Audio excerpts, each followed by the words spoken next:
My name is Nia. I am 31 years old and somehow still healing from the deep emotional wounds my in-laws inflicted.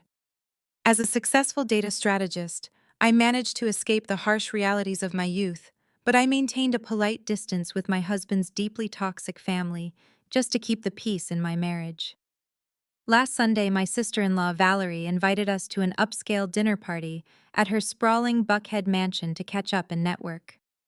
Between expensive wine and catered courses, Valerie leaned forward and smirked at me.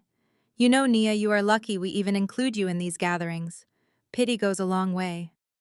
I simply sipped my water and smiled. That night, I logged into my secure accounts, finalized a massive corporate buyout, and prepared to evict her from that very house. Before I continue this story, let me know where you are watching from in the comments below. Hit like and subscribe if you have ever had to stand up to a family who completely underestimated your true worth. Growing up on the south side of Chicago meant constant survival to outsiders. But inside my small apartment, pure determination permeated every single corner. I worked my way up from nothing, maintaining straight grades, joining honor societies, and eventually securing a full scholarship to study supply chain logistics. I honestly thought marrying Julian Davenport would mean joining a warm family that celebrated hard work and perseverance. Instead, I walked into a fortress of elitist expectations I could never quite meet. The Davenports considered themselves Atlanta royalty. They were absolutely obsessed with their legacy of attending prestigious historically black colleges and maintaining a flawless social image. Valerie never let anyone forget she was a Spelman graduate with top-tier sorority connections, and Julian wore his Morehouse business degree like a heavy gold shield against his own hidden insecurities. My mother-in-law, Patricia, was the ultimate gatekeeper of this fake royalty. She judged everyone by their zip code, their designer shoes, and their bank accounts. The dinner party at Valerie's house was not just a casual family gathering. It was a highly calculated performance. Valerie was currently a regional manager for a massive retail corporation, overseeing several dozen stores in the Southeast. However, she was desperately hungry for a promotion to vice president. To secure this coveted position, she had invited Elijah Sterling, a highly respected national board member, for the corporation to be the guest of honor at her home. Valerie wanted to show him that she possessed the sophistication, the perfect family background, and the leadership skills necessary for the executive suite. When Julian and I arrived at the massive brick mansion, the driveway was already lined with luxury vehicles. Inside the dining room was a blinding display of excessive wealth. Crystal chandeliers cast a warm golden glow over a long mahogany table set with fine china and polished silver. Patricia sat near the head of the table wearing a silk dress and clutching her pearls as she entertained the guests with exaggerated stories about her country club charity events. Richard, my father-in-law, sat quietly nursing a glass of bourbon, occasionally nodding at his own perceived importance. Julian immediately abandoned my side to go mingle with the wealthier guests, leaving me to navigate the hostile environment completely alone. I took my assigned seat near the middle of the table, making polite conversation with the few guests who bothered to look my way. When dinner was served, the atmosphere shifted. Valerie took her place at the head of the table directly across from Mr. Sterling.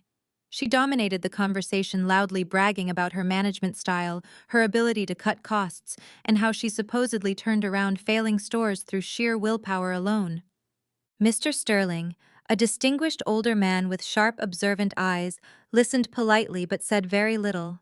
He seemed much more interested in his grilled salmon than in Valerie's endless self-promotion. Perhaps sensing that she was losing his attention, Valerie decided she needed a prop to elevate her own status.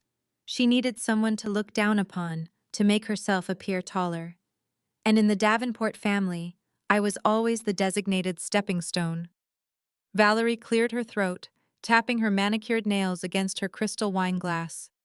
She looked directly at me with a smile that was entirely devoid of warmth. Tell me, Nia, how are things going at your little job? I hear you are working in retail now. The table grew unusually quiet. Julian shifted uncomfortably in his seat, but said absolutely nothing to defend me. I placed my fork down carefully, maintaining my perfect composure. Things are going very well, Valerie. I am keeping quite busy. Valerie let out a high, mocking laugh that echoed loudly in the large dining room. She turned her attention back to Mr. Sterling, her eyes gleaming with malicious intent. Mr. Sterling, my sweet sister-in-law, actually works for our company too. Is that not a funny coincidence? Though I imagine her daily experience is vastly different from ours in regional management. Mr. Sterling raised an eyebrow, looking at me with mild interest. Is that so? What is your position, Nia? Before I could answer the question, Patricia chimed in from the other end of the table. Her voice was dripping with fake sympathy. Oh, do not put the poor girl on the spot, Elijah. We try not to talk about work when Nia is around. It can be quite intimidating for her. You see, Nia did not have the privilege of a proper upbringing like my children did. She grew up in a very rough part of Chicago. We are just so proud of her for getting a steady paycheck. Honest labor is nothing to be ashamed of, even if it is just manual work. The blatant condescension in Patricia's voice was suffocating. Several guests exchanged uncomfortable glances, but the Davenports simply nodded in agreement, reveling in their perceived superiority over me. I did not flinch. I did not cry. I simply took a slow sip of my water, letting the heavy silence stretch out. I had spent 5 years enduring these precise types of insults. They always assumed that because I did not wear designer labels covered in logos or loudly broadcast my financial status at every family dinner party, I must be struggling. They equated my quiet humility with utter failure. Valerie, emboldened by her mother's vocal support, leaned further across the mahogany table. Her smirk was sharp and incredibly cruel. I bet you have never even been a full-time employee, have you, Nia? Let me guess. You are still working hourly shifts, still stocking shelves in the back room while dreaming of making it to the cash register someday. I can probably pull some strings and get you a slight raise if you are struggling to pay your half of Julian's bills. After all, family helps family. The entire table erupted in light, mocking laughter. Julian actually chuckled along with them, avoiding my gaze entirely. It was a profound betrayal, a husband laughing at his wife's public humiliation just to appease his arrogant sister. But the laughter died instantly when Mr. Sterling set his heavy crystal glass down with a loud, resounding thud. The sudden noise made Valerie jump in her seat. Mr. Sterling was no longer smiling. His observant eyes were fixed entirely on me, studying my face with a mixture of shock and sudden recognition. He leaned forward, ignoring Valerie completely. "Excuse me," he said, his deep voice carrying a tone of absolute authority. "What did you say your full name was, young lady?" I sat up perfectly straight, matching his intense gaze. "Nia Davenport," I replied calmly. Though professionally, I still use my maiden name, Nia Jackson. Mr. Sterling's eyes widened. He pushed his chair back and stood up so quickly that it scraped loudly against the hardwood floor. The other guests stared in absolute bewilderment as this highly respected corporate board member walked around the long dining table, stopping directly beside my chair. To the utter shock of everyone in the room, he extended his hand to me with a slight respectful bow. "My deepest apologies, Ms. Jackson," Mr. Sterling said, his voice filled with genuine reverence. "I had absolutely no idea who you were when I arrived tonight. I assumed you were just a distant relative of the family. It is an absolute honor to finally meet you in person. The executive board has been talking about your incredible work all week long." I stood up gracefully and shook his extended hand. "The pleasure is mine, Mr. Sterling. I was looking forward to meeting you as well." Valerie let out a nervous, confused little laugh. Her perfectly applied makeup could not hide the panic creeping into her expression. "Mr. Sterling, I think you might be confusing her with someone else entirely. Nia just works at one of the local branch stores. She does not know anyone on the corporate board." Mr. Sterling turned slowly to face Valerie. His expression was cold and entirely unforgiving. "I am not confusing her with anyone, Valerie. And it is highly inappropriate for a regional manager to speak to a senior executive in such a disrespectful tone." Valerie blinked rapidly, her mouth falling open. "Senior executive." Mr. Sterling turned to address the entire silent dining room. "Gentlemen and ladies, please allow me to properly introduce our newest corporate leader. Meet Nia Jackson. She is the newly appointed Senior Executive Vice President of Global Supply Chain Strategy. She is the brilliant mind who designed the automated logistics algorithm that our corporation just purchased for $120 million. Effective as of yesterday morning, she oversees all regional operations across North America. The silence in the dining room was absolute and deafening. You could have heard a single pin drop onto the thick rug. Valerie's face drained of all color, turning a sickly shade of gray. The silver fork she had been holding slipped from her trembling fingers and clattered loudly against her porcelain plate. Patricia clutched her chest, her eyes darting back and forth between me and Mr. Sterling, as if trying to wake up from a terrible nightmare. Richard lowered his bourbon glass, his jaw completely slack. I was not a shelf stalker. I was a senior data scientist. I had spent the last 3 years a revolutionary routing system that optimized freight delivery, saving massive retail chains, billions in wasted fuel and lost inventory.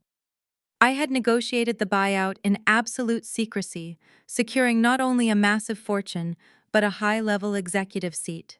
I was now officially and unarguably Valerie's ultimate boss. The realization hit Valerie like a physical blow. Her entire career, her desperately desired promotion, her precious social standing in the corporate hierarchy, it was all entirely in the hands of the woman she had just relentlessly humiliated in front of her most important guest. I expected Valerie to apologize. I expected her to backpedal, to claim it was all a simple misunderstanding, to beg for forgiveness in front of the board member. But toxic entitlement does not breed humility. Instead, it breeds desperate, venomous rage. Valerie's shock quickly morphed into intense fury. She slammed her hands down on the table, glaring not at me, but at my husband. "Julian!" she screamed, her voice shrill and hysterical. "Are you going to just sit there and let your wife humiliate me in my own home? Tell her to decline that position immediately." She used some shady tactic to steal my spotlight. I turned my head slowly, looking at Julian. This was the defining moment. This was the moment for my husband to stand up, to defend my brilliance, to celebrate the massive, life-changing success I had just brought into our marriage. I waited for him to silence his sister and protect his wife. Instead, Julian stood up from his chair. His face was twisted with a dark, ugly jealousy. He glared at me, his eyes full of resentment, and uttered a sentence that instantly and permanently shattered our marriage into a million irreparable pieces. "Sit down and shut up," Nia, Julian ordered, his voice dripping with absolute venom. "You are going to apologize to my sister right now, and then you are going to transfer every single cent of that buyout money into my investment fund by tomorrow morning." He did not just stop at the verbal command. Julian lunged forward, knocking over a crystal water goblet, and grabbed my wrist right across the pristine white tablecloth. His grip was brutal, his manicured fingers digging sharply into my skin as he tried to physically force me back into my seat. The absolute audacity of his action hung heavily in the dead silence of the dining room. "Apologize to my sister Nia," he hissed, leaning in so close I could smell the expensive scotch on his breath. "You are not taking that job. You are going to transfer that $120 million buyout to my hedge fund tomorrow morning so I can manage it properly." I looked down at his hand, gripping my wrist like a vice. Then I looked up into his eyes. Those were the very same eyes that had charmed me 5 years ago when we first met at a charity gala in downtown Atlanta. Back then, I believed he was a driven, ambitious entrepreneur. I thought we were building a partnership. But looking at him now, his handsome face distorted by sheer greed and fragile masculinity, I saw him for exactly what he was. He was a spoiled, entitled fraud who could not stand the fact that the woman he viewed as a glorified charity case had just conquered a world he could not even enter. I did not pull away frantically. I simply twisted my arm with a sharp, calculated motion, breaking his grip effortlessly. I smoothed the sleeve of my custom-tailored blazer and let out a short, cold laugh. The sound of my laughter completely unsettled him. Julian took a step back, his chest heaving as he tried to maintain his dominant posture in front of the wealthy guests who were now watching our marriage dissolve in real time. "Transfer my money to your investment fund." I repeated the words slowly, letting the sheer absurdity of the demand wash over the room. I looked around the table, making sure every single guest, including Mr. Sterling, was paying very close attention. "Julian, let us be completely honest with our esteemed guests tonight. What investment fund are you actually talking about? Do you mean the prestigious boutique hedge fund you constantly brag about to your fraternity brothers at the country club? The one you claim is managing millions in venture capital? Julian's face flushed a deep, angry crimson. Shut your mouth, Nia. You are embarrassing yourself. This is family business. Oh no, Julian. I smiled, stepping away from the table so everyone had a clear view of us both. We are way past family business. You want to talk about my money in front of a national board member, so let us talk about it. Let us talk about how you have spent the entire 5 years of our marriage treating me like a walking incubator. You constantly pressured me to quit my job, have your children, and play the role of the quiet, obedient housewife who simply smiles and nods at your family gatherings. You told everyone here that your brilliant market trades were funding our lavish lifestyle. You let your mother brag to her entire social circle about how well her Ivy League educated son provided for the poor girl from the south side of Chicago. Patricia gasped loudly from the head of the table, clutching the bodice of her silk dress. How dare you speak to my son this way? He is a Davenport. Hi is a liar, Patricia. I fired back, my voice echoing off the high ceilings.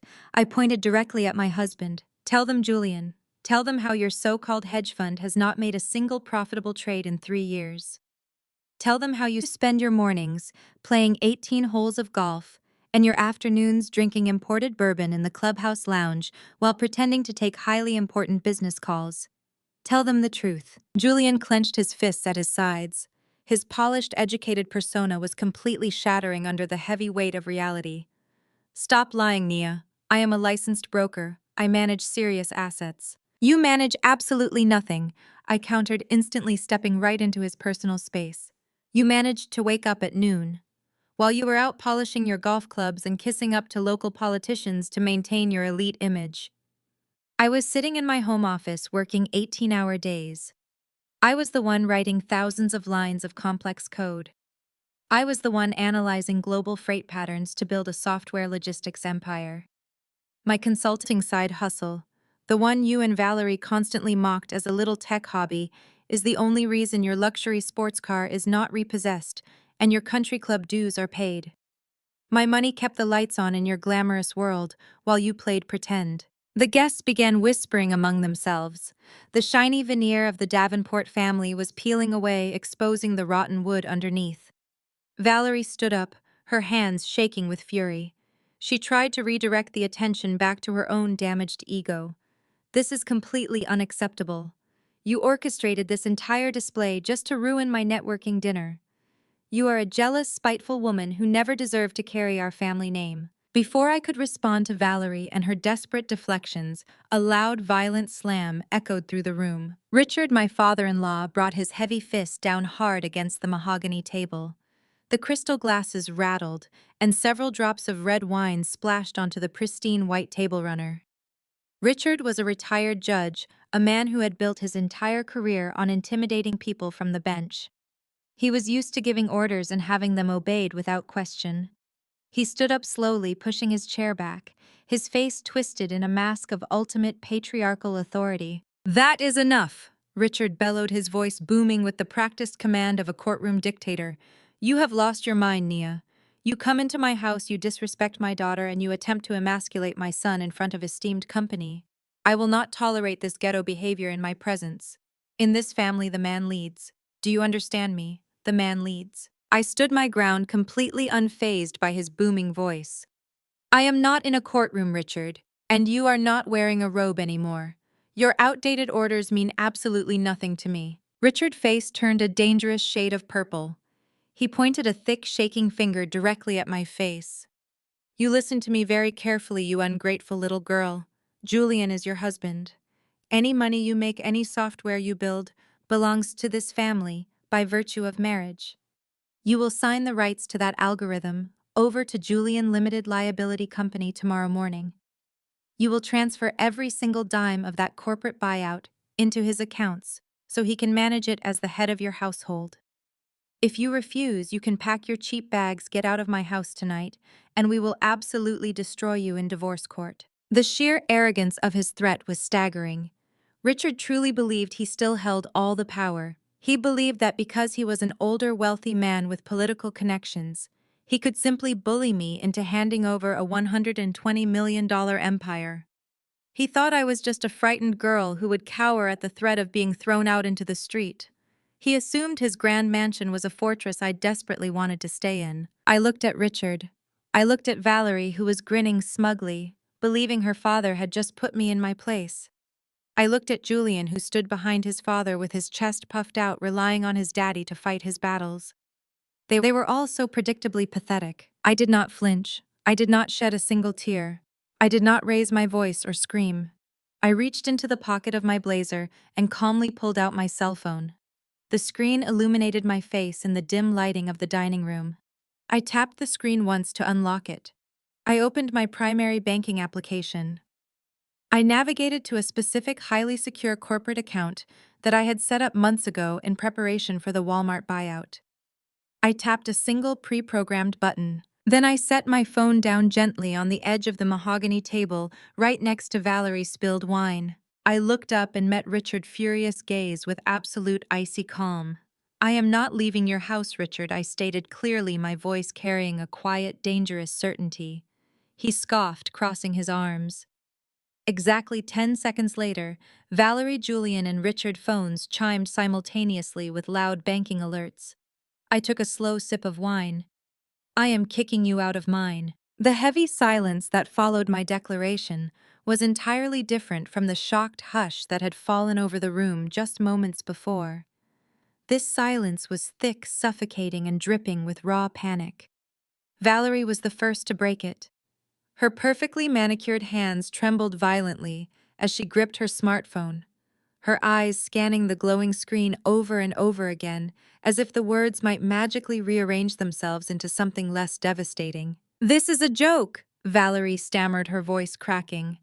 Her confident sorority girl posture completely collapsed. She looked up at her father, her eyes wide with frantic confusion. "Dad, tell her this is a sick joke. What is this email from the Fulton County Property Management Portal? Why does it say our residential lease has been formally terminated?" Richard could not even speak. The imposing authoritarian patriarch who had just threatened to throw me out into the street was now slumped in his custom-upholstered dining chair. He looked as though all the air had been physically punched out of his lungs. His thick hands rested limply on the mahogany table right next to his half-empty glass of imported bourbon. Julian frantically tapped the screen of his phone, his breathing growing rapid and shallow. "What did you do, Nia?" Julian demanded, his voice pitching higher in panic. "What kind of fraudulent document did you just send to our bank accounts?" "I did not send a fraudulent document, Julian," I replied, keeping my voice deliberately smooth and conversational. "The bank sent an automated legal notification.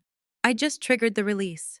You see, the bank is legally required to notify former property owners and current occupants when a foreclosed estate formally changes hands and the new deed is officially recorded with the city." Patricia gripped the edge of the dining table, her knuckles turning completely white. "Foreclosed," she gasped the word, barely making it past her throat. "What are you talking about?" "Richard, what is this girl talking about? We own this estate. The Davenport family has owned this property for 20 years. I turned my attention to my mother-in-law, offering her a smile filled with absolute pity. "You do not own anything, Patricia. Your husband and your precious son have been lying to you for a very long time. They went completely bankrupt over a year ago." The dinner guests gasped collectively. Mr. Sterling remained standing near the head of the table, his arms crossed over his chest, watching the implosion of the Davenport legacy with clinical interest. "That is a complete lie!" Valerie shrieked, slamming her hands on the table. "My father is a retired judge. My brother runs a highly successful hedge fund. We are the elite of Atlanta. We do not go bankrupt." I turned my gaze to Valerie, letting my eyes rake over her designer dress and expensive jewelry. "You are broke, Valerie," I stated flatly. "Your father took out massive secondary mortgages on this estate to fund Julian's failing investment firm. When Julian lost all that money trying to play the big shot on Wall Street, they defaulted on the loans. The bank initiated foreclosure proceedings 14 months ago. They managed to keep it quiet by hiding the notices and negotiating temporary stays, hoping Julian would finally land a big client to bail them out. But Julian never landed a client. He just kept playing golf and spending my money. Richard squeezed his eyes shut, confirming everything I had just said, without uttering a single word. Patricia let out a horrified wail, pressing her hands to her cheeks. She looked at her husband with pure disgust. "You lost our home," Patricia cried out. "You lost the Davenport estate. How could you let this happen without telling me? How am I supposed to host the charity gala next month?" I almost laughed at her priorities. Even while her entire world was burning to the ground, Patricia was only worried about her social calendar and what her wealthy friends would think. "Do not worry about the charity gala, Patricia," I interjected smoothly. "You will not be hosting it here anyway. You have exactly 30 days to vacate the premises." Julian slammed his fist on the table, trying desperately to regain some fraction of control. "You cannot evict us, Nia. Even if the bank took the house, they own it. Not you. You have no legal authority to kick us out." I shook my head, marveling at his sheer ignorance. "Julian, for someone who claims to manage millions in venture capital, your understanding of corporate real estate is genuinely embarrassing. The bank does not own this house anymore. I do." I slowly stood up and began pacing around the long dining table, commanding the room with the same authority I used in the boardroom. When I secured the initial advance payout from my logistics algorithm 6 months ago, I needed a quiet place to invest the capital. "I knew your father was drowning in debt because I had been secretly monitoring the mail you both tried to hide from me. I watched the public foreclosure listings closely. When this house finally went to public auction last month, I made my move." I paused behind Julian's chair, leaning down slightly so he could hear every word perfectly clearly. "I set up a blind limited liability company registered in Delaware to completely mask my identity. I used a portion of my software advance to buy the Davenport estate from the bank for cash. I bought it for a fraction of its market value because the bank was desperate to unload the bad debt. My lawyers finalized the paperwork yesterday. I am the sole managing member of that LLC. That makes me your landlord.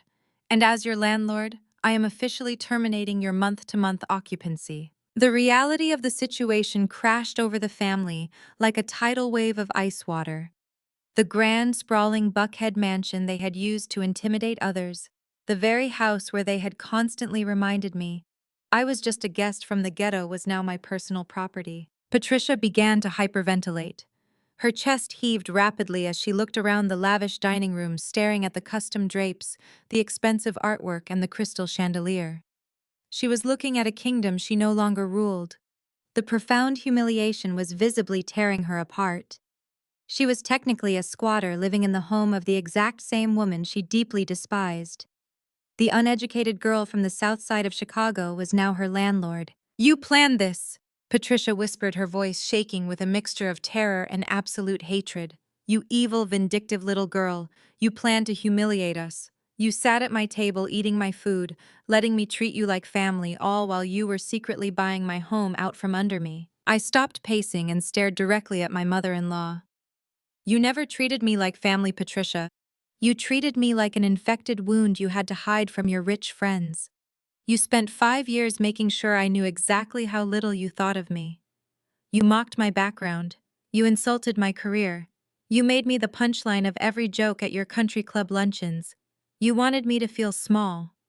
But the funny thing about being small is that people never see you coming until you have already taken everything they have." Valerie began to cry, thick tears of mascara running down her perfectly contoured face. She looked at Mr. Sterling, who was completely engrossed in the spectacle. "Mr. Sterling, please," Valerie begged, her voice high and desperate. "You have to understand, this woman is crazy. She is trying to ruin my family. You cannot possibly promote her to the executive suite. She is unstable." Mr. Sterling adjusted his suit jacket, his expression completely unbothered. "On the contrary, Valerie," Mr. Sterling replied calmly. "I am incredibly impressed. Ms. Jackson identified a failing asset, executed a flawless blind acquisition, and eliminated a toxic liability with zero hesitation. That is exactly the kind of ruthless corporate strategy Walmart looks for in a senior executive. I think her new position is very well deserved." Valerie let out a strangled sob, burying her face in her hands. She had lost her promotion, her home, and her dignity, all in the span of 20 minutes. But Patricia was not ready to surrender. The matriarch of the Davenport family possessed a toxic resilience built on decades of social climbing and manipulation. She stopped hyperventilating. She took a deep, shuddering breath and pulled her shoulders back, forcing herself to sit up straight. Her eyes locked onto mine, and the sheer terror in them was instantly replaced by a lethal, calculating venom. "You think you are so smart?" Patricia sneered, her voice dropping to a dangerous, steady pitch. "You think because you have a fancy new job and a clever little real estate trick that you have beaten us. You think you can just march in here, steal our home, and discard my son like garbage."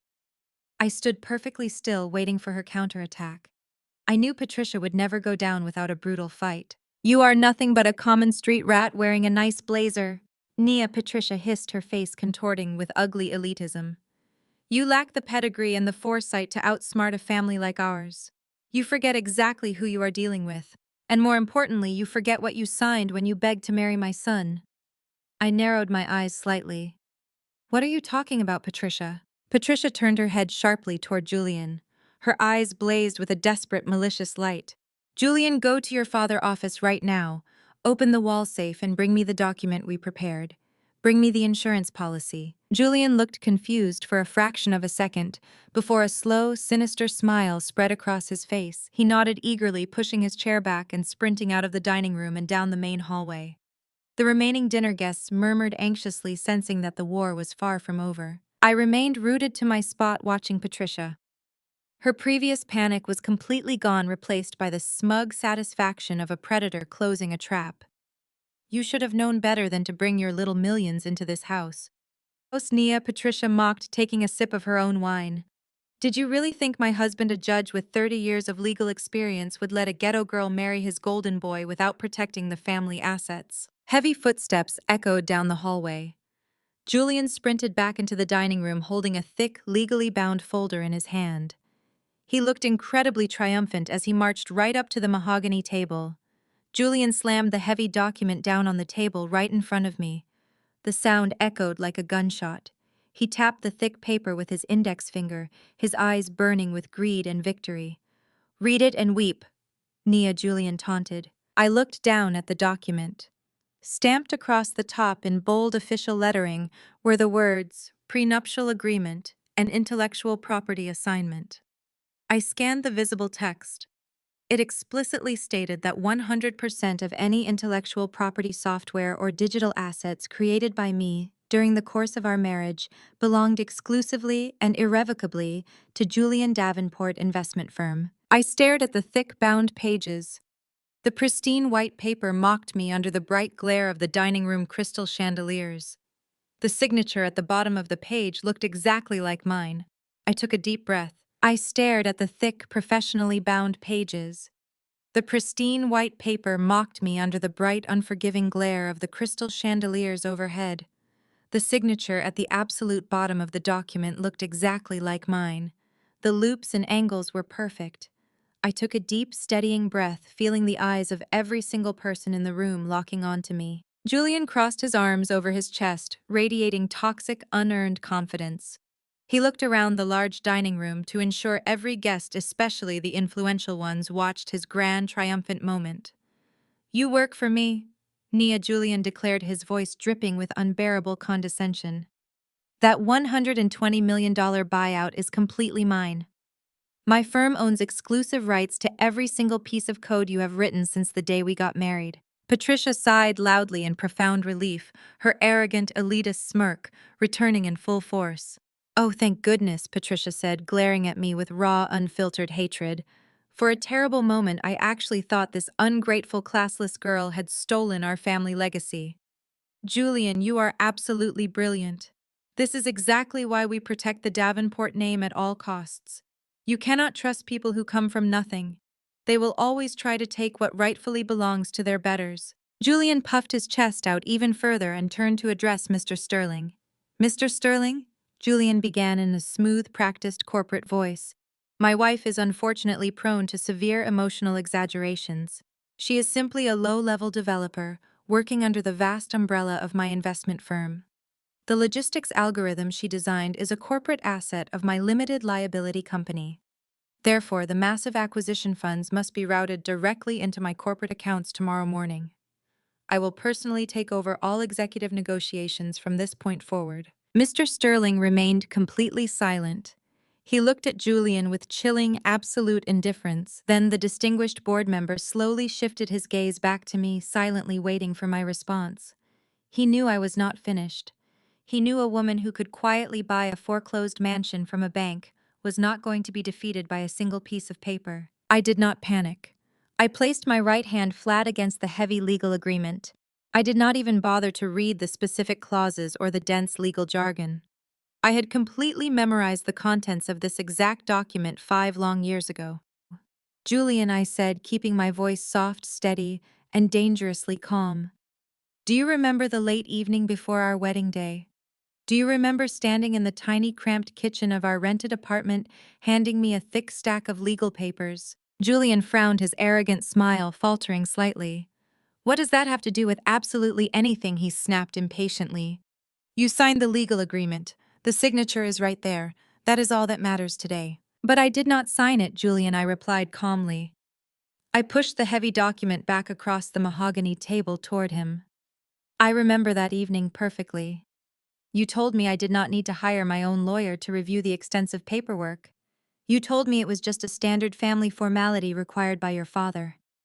When I asked you why we even needed a prenuptial agreement considering we were both drowning in massive student loan debt, do you remember exactly what you said to me? Julian swallowed hard. I watched his eyes dart nervously toward his parents, seeking the reassurance that was rapidly vanishing from the room. You told me I had absolutely no assets worth protecting. I continued, my voice carrying clearly to every corner of the silent room. You told me I was just a charity case from the south side of Chicago, and your father insisted on protecting the Davenport estate from a girl who came with nothing. You made me feel completely worthless. Because of your unbelievable arrogance, I flatly refused to sign it. I told you if we were building a life together, we would build it as equal partners or not at all. We went to sleep very angry that night, and the next morning you told me you threw the entire stack of paperwork away. That is a complete fabricated lie, Patricia shouted from the end of the table, her face turning red. Julian would never ever marry a woman without securing his financial assets first. We have the signed document right here in front of us. The ink is literally on the paper. I smiled warmly at my increasingly desperate mother-in-law. Oh, the ink is definitely on the paper, Patricia. I am not disputing that fact.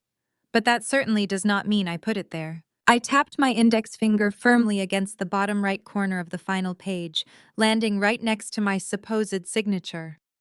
I want everyone in this room to look very closely at the notary stamp on this document. Go ahead, Julian. Read the full name of the notary public who officially verified this agreement. Julian looked down at the dark blue circular stamp. I watched a large bead of sweat form on his forehead and slowly roll down his temple. He refused to read the name out loud, his mouth clamped completely shut. Since my incredibly brave husband has suddenly lost his voice, I will read it for him, I announced to the silent room. The official notary stamp belongs to a man named David Hayes. For those guests who do not know the intricate connections of this family, David Hayes is Darren's cousin. I turned my sharp gaze toward Darren Valerie husband, who had been sitting quietly at the edge of the table, desperately trying to blend into the expensive wallpaper. Darren's face instantly drained of all color. He looked like he had just seen a terrifying ghost. You see, I explained, looking back at Julian, you completely panicked when I refused to sign the prenup that night. You knew your controlling father would cancel the expensive wedding and cut you off financially if you did not secure the agreement. So you went behind my back. You took the blank document to Darren, and Darren took it directly to his cousin David. David stamped it and logged it in his official state-registered notary journal without me ever being present in the room. And you? Julian carefully traced my signature from my old discarded student loan applications. You forged my name. That is an outrageous defamatory accusation, Richard bellowed, stepping forward aggressively to defend his son. You have absolutely no proof of this ridiculous, elaborate conspiracy.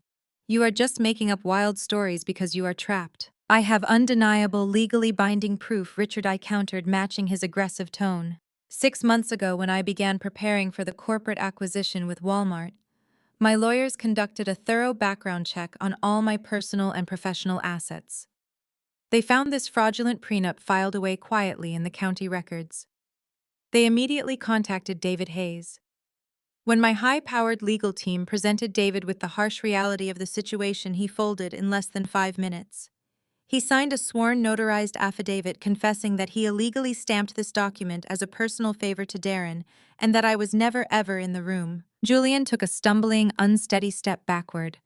He looked down at the document on the table as if it were a live ticking grenade waiting to detonate and destroy his life. "You really thought you could wave a fake piece of paper in my face and steal a massive tech empire," I said, shaking my head in sheer, utter disgust. "You thought this was just a petty family dispute over money that you could control. Julian, forging a signature on a local bank check is a serious crime. But forging a signature to commandeer a $120 million corporate buyout across state lines elevates this to an entirely different level. That is federal wire fraud. That is felony forgery. That is grand larceny." Darren leaped up from his chair, crashing it loudly to the hardwood floor. He began sweating profusely, pulling violently at the collar of his expensive dress shirt, as if it were physically choking him. "Julian, you told me this was completely handled," Darren yelled, sheer panic taking over his entire voice. "You told me it was just a minor technicality to keep your dad off your back. I am a licensed commercial real estate broker. I cannot be implicated in federal fraud. You dragged me and my family into a massive felony." "Calm down," Julian pleaded desperately, holding his hands up defensively in a futile attempt to calm his brother-in-law. "She is just bluffing. She is just trying to scare us into backing down." "I am not bluffing, Julian," I said coldly, my voice cutting through his pathetic lies. "My lawyers submitted the signed affidavit to federal authorities on Monday morning. The authorities have already subpoenaed David Hayes' official records. You are looking at a minimum of 10 to 15 years in federal prison for this incredibly stupid stunt. And Darren, since you willingly facilitated the illegal transaction, you are officially an accessory to a major federal crime." Darren grabbed his head, pacing frantically back and forth near the large floor-to-ceiling windows. "I am going to lose my broker license," he muttered repeatedly, his chest heaving. "I am going to lose absolutely everything." The sheer magnitude of the situation crushed the remaining defiance out of Julian. His arrogant, polished posture completely evaporated. He dropped to his knees right there in the formal dining room, surrounded by broken crystal glasses and spilled expensive wine. He looked up at me, his eyes filled with pathetic, desperate tears. "Nia, please," Julian begged, his voice trembling uncontrollably. "Please do not do this to me. I am your husband. I was just trying to protect our financial future. We can fix this right now. I will rip the document up. We can walk away and start over." I looked down at the pathetic man I had married. There was absolutely no love left in my heart, no sympathy, no hesitation whatsoever. "You do not get to start over, Julian. You get to face the harsh, unforgiving consequences of your own greed." Suddenly, a sharp, incredibly hysterical sound pierced the heavy, tense atmosphere in the dining room. It was Valerie. She was standing perfectly still at the head of the table, laughing. It was not a normal human laugh. It was a manic, completely unhinged sound that echoed terrifyingly off the expensive walls. She threw her head back, laughing so hard that dark, muddy tears of mascara streamed down her cheeks. The intense stress, the massive public humiliation, and the impending spectacular collapse of her entire world had broken her mind. Valerie reached down hastily and grabbed her corporate-issued tablet from her designer leather tote bag. She tapped the screen violently, her manicured fingers flying across the glowing glass with aggressive, panicked speed. "You are all acting like this money actually exists!" Valerie shrieked, her strange laughter turning into a menacing, ugly sneer. She pointed the shiny device directly at me. "You think you have won, Nia. You think you can send my brother to prison and steal my beautiful house. You will not get a single dime." I watched her carefully, my eyes narrowing. "What have you done, Valerie?" "I destroyed you," Valerie shouted triumphantly, waving the tablet in the air. "I am a regional manager. I have high-level administrative access to the corporate inventory databases. I have spent the last 3 hours logged into the system, completely bypassing the standard security protocols. I just initiated a massive override command directed straight at your precious logistics software. Mr. Sterling frowned deeply, stepping forward.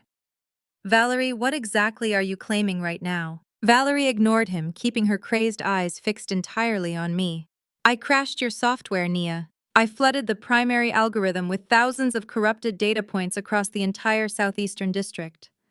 Your routing system is currently failing on a massive scale. Delivery trucks are being misdirected, inventory counts are dropping to absolute zero, and the supply chain is completely paralyzed. I killed your perfect software. And because your software is deeply defective, the Walmart deal is officially dead. You are getting absolutely nothing. I killed your perfect software. And because your software is deeply defective, the Walmart deal is officially dead. You are getting absolutely nothing. The echo of Valerie's unhinged declaration bounced off the expensive walls of the dining room.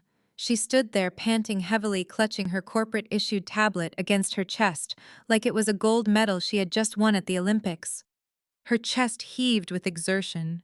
The pristine, elegant facade of the Buckhead socialite had completely melted away, leaving behind nothing but a bitter, desperate woman drowning in her own manufactured poison. She turned her wild, erratic gaze away from me and focused entirely on the national board members standing quietly at the head of the table.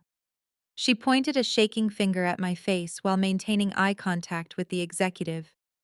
Her tech is faulty, Mr. Sterling. Valerie announced, her voice pitching up into a triumphant shriek. Her logistics software is completely broken. You need to cancel the buyout right now. Mr. Sterling did not move. He did not gasp. He did not reach for his phone to call his corporate legal team. He simply stood there with his hands clasped firmly behind his back, watching Valerie with an expression of profound, chilling observation. Valerie, mistaking his silence for shock, took a step closer to him, desperate to sell her narrative. I have the digital proof right here on my tablet. She continued, waving the device frantically in the air. For the past 6 months, I have been personally tracking the routing assignments generated by Nia's system. It is an absolute disaster. The algorithm constantly misdirects freight trucks across state lines. It causes massive delays at distribution centers in Atlanta, Savannah, and Charlotte. Because of her incredibly defective coding, my regional warehouses have suffered a catastrophic loss of inventory. We are missing over $4 million in high-end merchandise across the southeastern district alone. You cannot pay $120 million for a software system that literally bleeds money. I remained perfectly seated, listening to her dig her own grave with a backhoe. I did not interrupt her. I wanted her to put every single one of her malicious actions on the public record. You did this on purpose, Darren whispered, his voice cracking with absolute terror. I was still standing near the shattered remains of his chair, gripping his hair in his hands. Valerie, what have you done? You sabotaged corporate inventory. Valerie whipped her head around to glare at her husband. I did what I had to do, Darren, she snapped aggressively. Do you think I was going to let her win? Do you think I was going to sit back and watch this arrogant girl from the south side of Chicago waltz into our family and act like she was better than us? I am a Spelman graduate. I come from a legacy of excellence. I have spent 10 years breaking my back for that retail corporation, attending every networking event, kissing up to every regional director, sacrificing my time to climb the corporate ladder. And she thought she could just write a few lines of code in her pajamas and become a senior executive overnight. I was never going to allow that to happen. Valerie began pacing furiously around the ruined dining room, stepping over broken glass and spilled wine, completely consumed by her own toxic confession. I staged every single one of those logistics breakdowns, she boasted, an ugly, proud sneer twisting her features. I used my high-level administrative credentials to log into the back end of the regional servers. I manually altered the shipping manifests. I deliberately delayed the delivery trucks at the way stations. I logged phantom pallets of expensive electronics designer clothing and high-end appliances as lost in transit under NIA-specific routing codes. I created a massive paper trail of failures, and I pinned every single one of those failures directly onto her precious algorithm. I spent months making sure she looked like an incompetent fraud. The sheer depth of her jealousy was breathtaking. Valerie had jeopardized her entire career, her freedom, and her marriage, all because she could not stomach the idea that a woman without a prestigious sorority pedigree had outsmarted her. She had weaponized her own corporate authority to destroy me, assuming her elite background would shield her from any serious scrutiny. "So you see, Mr. Sterling," Valerie concluded, walking back to the head of the table and slamming her tablet down near his plate. "You need to tear up that contract right now. You need to fire her. She is a liability to the entire corporation." The dining room descended into a heavy, suffocating silence once again. Patricia and Richard watched the scene with wide, terrified eyes. They had wanted me destroyed, yes, but they were seasoned enough to know that openly confessing to corporate sabotage in front of a national board member was professional suicide. Julian was still on his knees, too paralyzed by his own impending federal forgery charges to even process his sister's massive confession. I slowly reached forward and smoothed a small wrinkle in the white tablecloth. I picked up my glass of water, took a very small, polite sip, and gently set it back down. I did not panic. I did not raise my voice to defend my software. I did not need to. I turned my head and looked calmly at the distinguished executive standing at the end of the table. "Mr. Sterling," I said softly, a knowing smile playing at the corners of my mouth. "Would you like to do the honors, or should I?" Mr. Sterling unclasped his hands from behind his back. He reached forward and slowly buttoned the center button of his tailored suit jacket. The gesture was incredibly deliberate, signaling the absolute end of Valerie's foolish game. He looked down at the tablet Valerie had slammed on the table, and then he looked up at her. The sheer disgust radiating from his eyes made Valerie's triumphant smile falter instantly. "Your data manipulation was amateurish, Valerie," Mr. Sterling said. His voice was not loud, but it carried the heavy, crushing weight of an executioner swinging an axe. It was sloppy, transparent, and frankly insulting to the intelligence of our corporate security division. Valerie blinked rapidly, taking a stumbling step backward. Her breathing hitched. "What do you mean?" she stammered, the manic energy suddenly draining from her body. "The data clearly shows her algorithm lost the inventory." "Nia algorithm did not cause a $4 million loss," Mr. Sterling corrected her sharply, his tone dropping to a dangerous, freezing temperature. "The algorithm found the loss." Valerie's mouth fell open. She shook her head in frantic denial. "No, that is impossible. I covered my tracks. I used encrypted administrative overrides. I deleted the transfer logs." "You deleted nothing of consequence," Mr. Sterling fired back, taking a commanding step toward her. "Did you genuinely believe a logistics system valued at $120 million would lack basic predictive artificial intelligence and blockchain verification protocols? From the very first moment you attempted to alter the shipping manifests, the software flagged your administrative credentials. It recognized the manual overrides as anomalies. It did not just log the missing merchandise as lost in transit. It tracked the precise digital footprints of the devices you used to alter the inventory counts. It recorded the exact times, locations, and IP addresses of every single fraudulent entry you made over the past 6 months. Patricia let out a quiet, terrified whimper from her chair. Richard buried his face in his hands. They finally understood the magnitude of the disaster. Valerie had not outsmarted my software. My software had been silently monitoring her criminal activity the entire time. "You thought you were framing Ms. Jackson for incompetence." Mr. Sterling continued, his voice ringing with absolute authority. "But all you managed to do was provide our executive board with a flawless, irrefutable demonstration of how incredibly effective her security protocols are. You proved the immense value of her software by allowing it to catch you in the act." Valerie began to shake uncontrollably. The tablet on the table was no longer a trophy. It was a digital confession. "But the missing inventory," she whispered, her voice barely audible over her own panic. "The trucks were redirected. The merchandise is gone. You cannot prove I took it. I just changed the numbers to make Nia look bad." Mr. Sterling did not argue with her. He simply turned around and walked over to the leather briefcase he had set near his chair at the beginning of the evening. The crisp snap of the brass locks opening echoed sharply in the quiet room. He reached inside and pulled out a thick, heavily bound audit folder. The cover was stamped with the bright red seal of the Corporate Internal Investigations Division. Mr. Sterling walked slowly around the mahogany table. He bypassed Valerie completely. He bypassed Julian, who was still kneeling on the floor. He walked straight over to Darren, who was leaning heavily against the window frame, sweating through his custom-tailored shirt. Mr. Sterling lifted the thick audit folder and dropped it directly onto the table in front of Darren. It landed with a loud, heavy thud that made the crystal glasses rattle once more. "It found out exactly where the inventory went," Mr. Sterling stated coldly, his eyes locking onto the terrified real estate broker. "Darren, do you want to ask your wife where the $4 million is?" Darren stared at the thick audit folder as if it were a venomous snake preparing to strike him.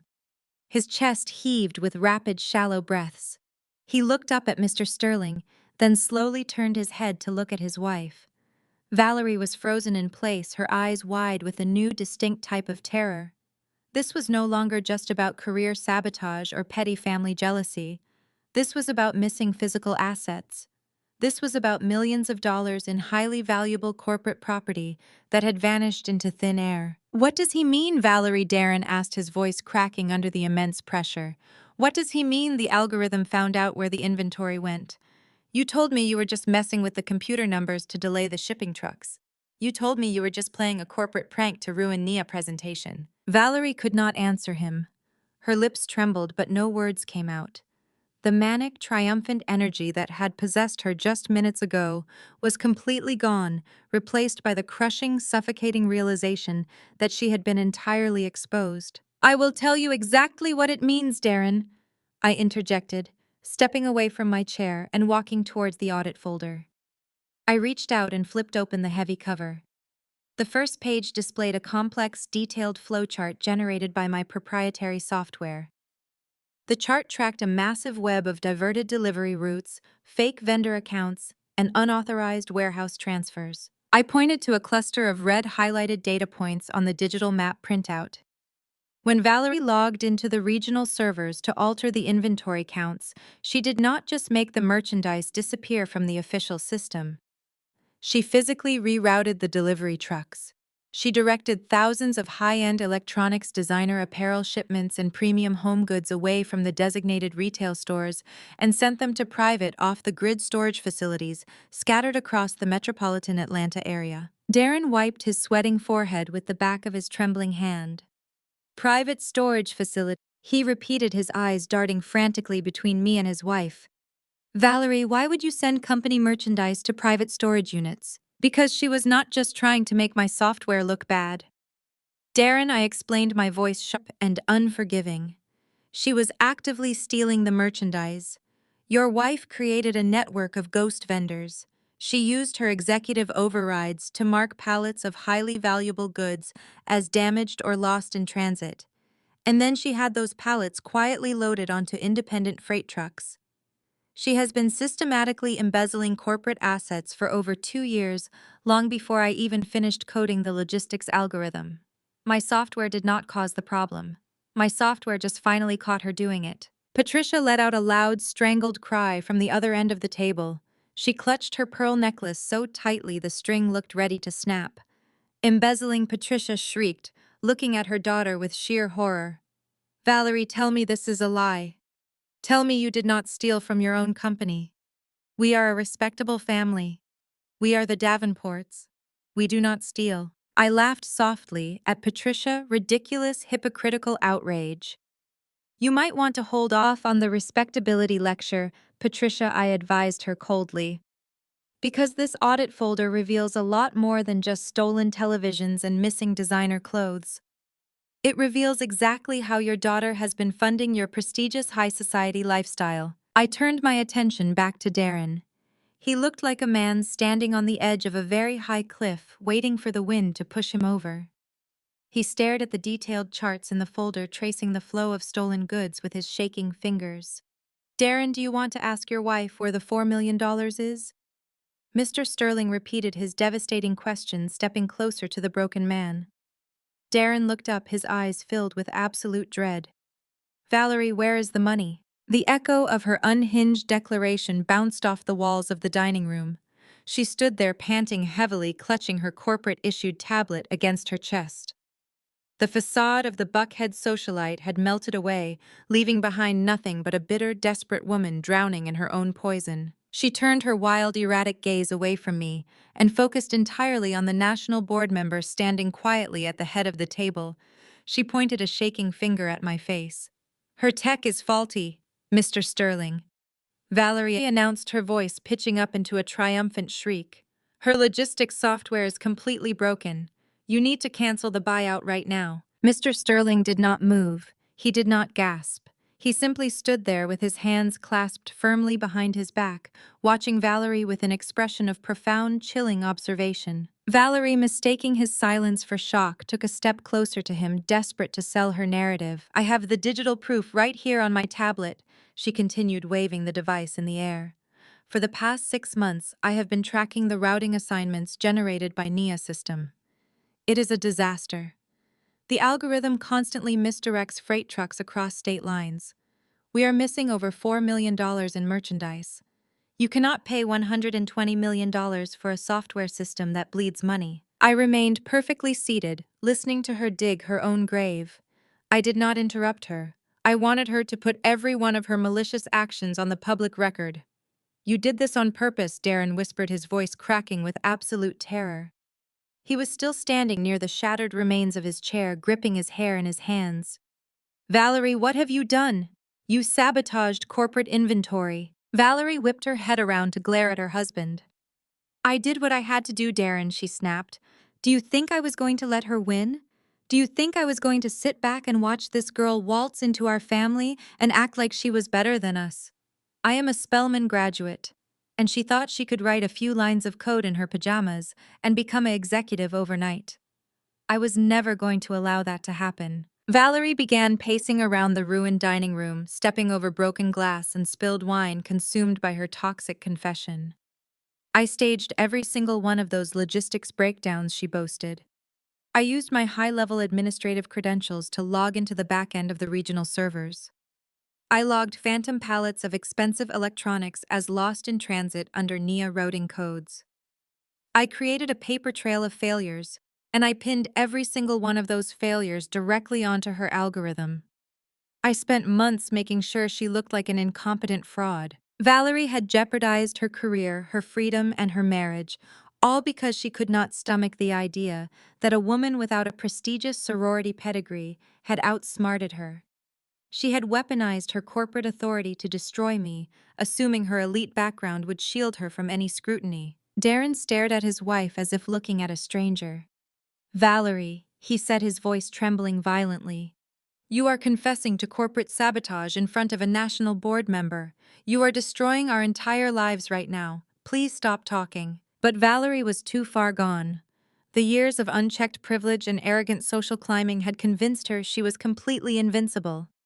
"I am not destroying our lives," Darren, Valerie shrieked back at him, her eyes wide and manic. "I am saving our legacy. I am protecting the Davenport name from being overshadowed by a woman who does not even belong in our social circle." "So you see, Mr. Sterling," Valerie concluded, walking back to the head of the table and slamming her tablet down near his plate. "You need to tear up that contract right now. You need to fire her. She is a liability to the entire corporation." The dining room descended into a heavy, suffocating silence once again. Patricia and Richard watched the scene with wide, terrified eyes.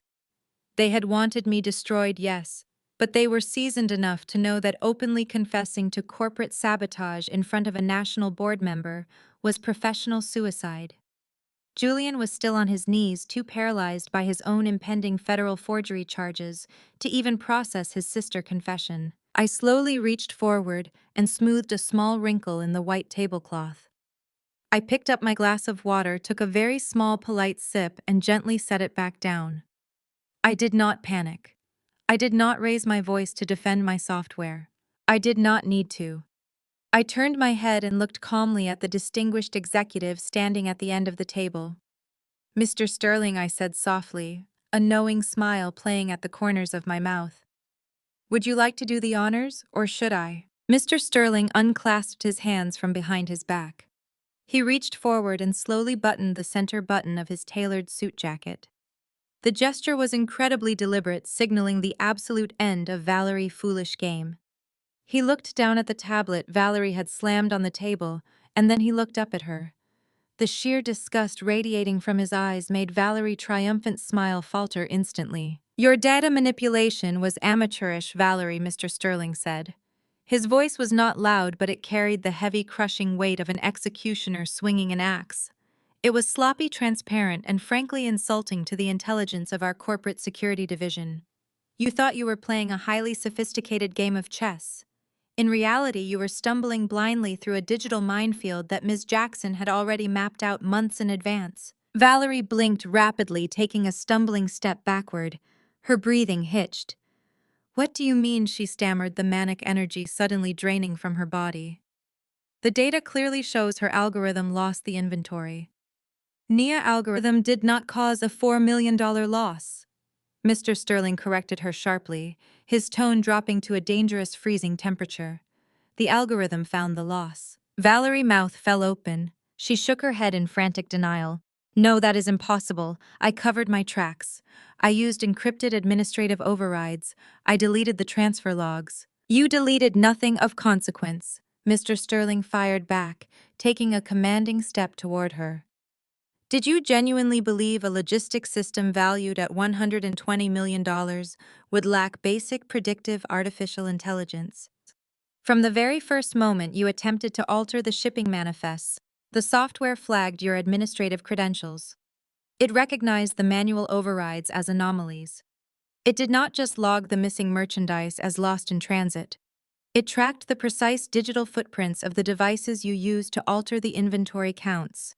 It recorded the exact times and IP addresses of every single fraudulent entry you made over the past 6 months. Patricia let out a terrified whimper.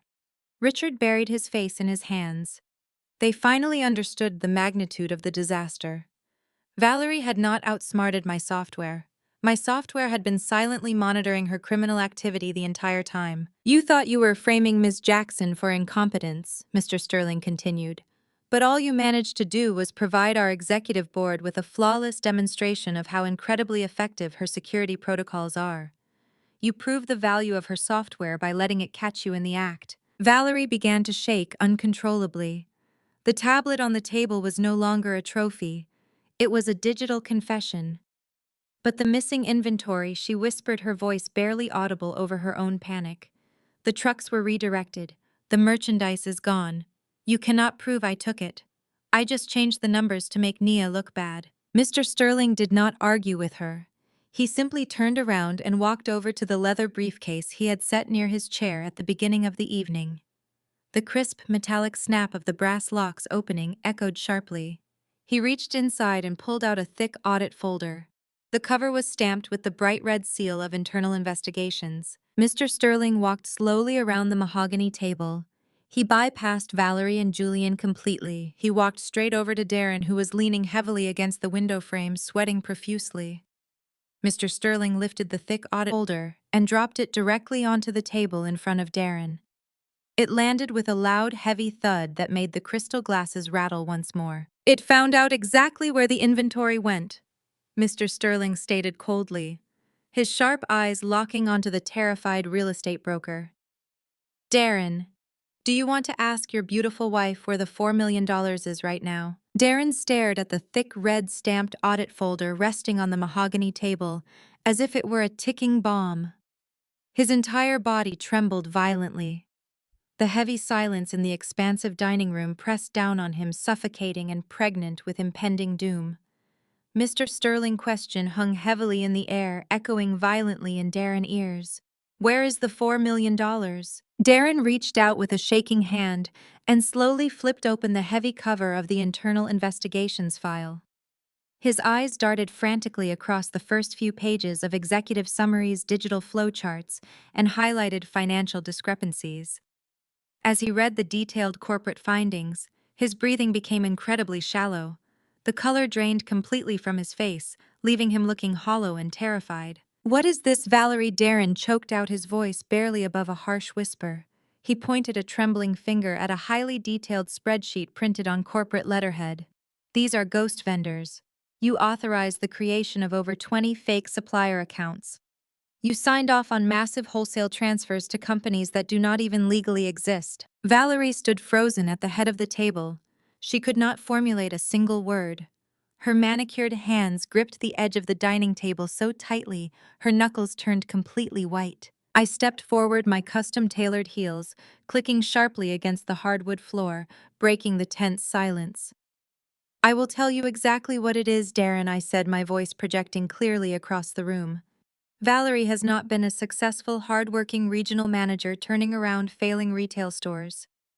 Your wife has been systematically embezzling from the corporation for years. She used her high-level executive clearance to mark thousands of premium electronics, luxury apparel shipments, and high-end home goods as damaged or lost in transit. But they were never lost.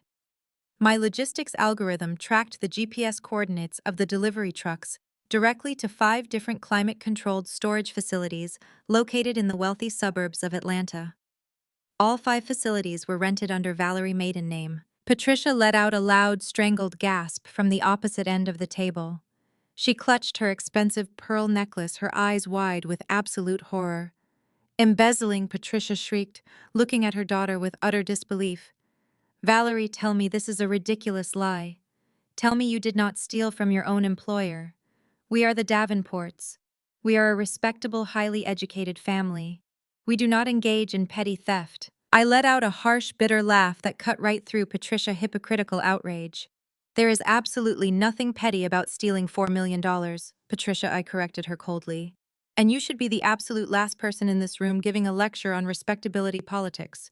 Because this audit folder reveals exactly how your precious daughter has been funding your prestigious high society lifestyle." I turned my sharp gaze back to Darren, who was currently gripping the edges of the audit folder, as if it were the only thing keeping him from collapsing onto the floor. "Look at the secondary financial tracing documents in Section 4, Darren, I instructed him firmly. My legal team hired forensic accountants to follow the cash flow from the black market sale of the stolen merchandise. Valerie did not just hoard the money in a secret offshore bank account. She funneled the cash directly into maintaining the flawless Davenport illusion. She used the stolen corporate funds to pay for those $30,000 Birkin bags she constantly flaunts at your society brunches. She used the embezzled money to pay the exorbitant 5-figure initiation fees for the exclusive country clubs you both frequent. She used stolen funds to secure her highly coveted platinum-tier sponsorships for Jack and Jill of America so she could parade your children around the black elite of Atlanta." Darren read the highlighted bank transfers, his eyes widening with every line. His chest heaved violently. "She did it all to impress her mother," I continued, my voice dripping with absolute disgust. "She risked federal prison just to buy a seat at the table with the Atlanta elite. She wanted to prove to everyone that her Spelman degree and her Davenport legacy meant something. She wanted to look down on people like me, people who actually worked for a living, while she secretly funded her luxurious, glamorous life with stolen televisions and hijacked luxury appliances. She built a fragile house of cards on top of stolen merchandise, and she used your family name to cover her tracks." Darren slammed the audit folder shut with a loud, violent smack. He looked up at his wife, his face contorted with a mixture of raw terror and explosive, unbridled fury. "Are you completely out of your mind, Valerie?" Darren screamed, his deep voice shaking the crystal chandeliers above us. "You dragged me and our children into a massive federal embezzlement scheme. I am a licensed commercial real estate broker. If the federal authorities trace any of this dirty money back to our joint checking accounts, I will lose my license. I will lose my business. I could go to federal prison because you wanted to show off a new designer handbag to your pretentious sorority sisters." Valerie finally snapped out of her paralyzed state. The crushing weight of her husband's furious accusations triggered a desperate defensive rage. She slammed her hands down on the table and screamed right back at him, her voice shrill and defensive. "Do not you dare stand there and act like you are an innocent victim." Darren, Valerie shrieked, her face turning a blotchy, angry red. "You loved the expensive vacations. You loved driving the luxury cars. You loved bragging to your fraternity brothers about how successful your wife was. You never once questioned how we afforded a lifestyle that cost 3 times my regional manager's salary. You just smiled and spent the money. You told me you received massive corporate bonuses. Darren roared back, pointing an accusing finger at her face. You told me the company rewarded you with stock options for turning around the failing retail branches. I trusted you. I believed you were climbing the corporate ladder. I did not know you were operating a black market fencing ring out of a suburban storage unit. Patricia stood up from her chair, her legs trembling so badly she had to lean heavily against the mahogany table. Valerie, how could you be so incredibly foolish? Patricia wailed, tears of profound embarrassment ruining her flawless makeup. You have destroyed our family name. You have humiliated us in front of a national board member. You threw away your entire career and your freedom for clothes and jewelry. How could you spend $4 million on handbags and country club fees? The accusation from her mother was the final breaking straw for Valerie. The sheer hypocrisy of Patricia's outrage pushed Valerie over the edge of sanity. I did not spend it all on bags, Valerie screamed at the top of her lungs, her voice cracking with manic desperation. She glared at her mother with pure venomous hatred. You demanded perfection, Patricia. You demanded that we maintain the Davenport standard no matter what it cost. I had to keep up appearances because you threatened to cut me out of the family if I looked like a failure. But I did not blow $4 million on clothes and country clubs. Valerie turned her wild, frantic eyes toward the opposite end of the dining room. She pointed a sharp, manicured finger directly at her brother, who was still kneeling on the hardwood floor amidst the broken glass and spilled red wine. I only spent $1 million on our lifestyle, Valerie confessed loudly, her chest heaving with desperate, ragged breaths. I took the remaining $3 million in cash, and I gave it to Julian. The entire dining room froze. The chaotic shouting abruptly ceased, replaced by a sudden chilling silence. Richard, who had been sitting in a state of absolute shock, slowly raised his head and looked at his daughter. What did you just say, Valerie? Richard demanded, his voice thick with confusion and dread. I had to hide the massive influx of cash from the Internal Revenue Service. Valerie explained frantically, her words tumbling out in a rapid, desperate rush. I could not just deposit millions of dollars from stolen merchandise into my personal bank accounts without triggering a massive federal tax audit. So I went to Julian. He told me he could wash the money clean. I gave the remaining $3 million to Julian to invest in his prestigious hedge fund to hide it from the IRS.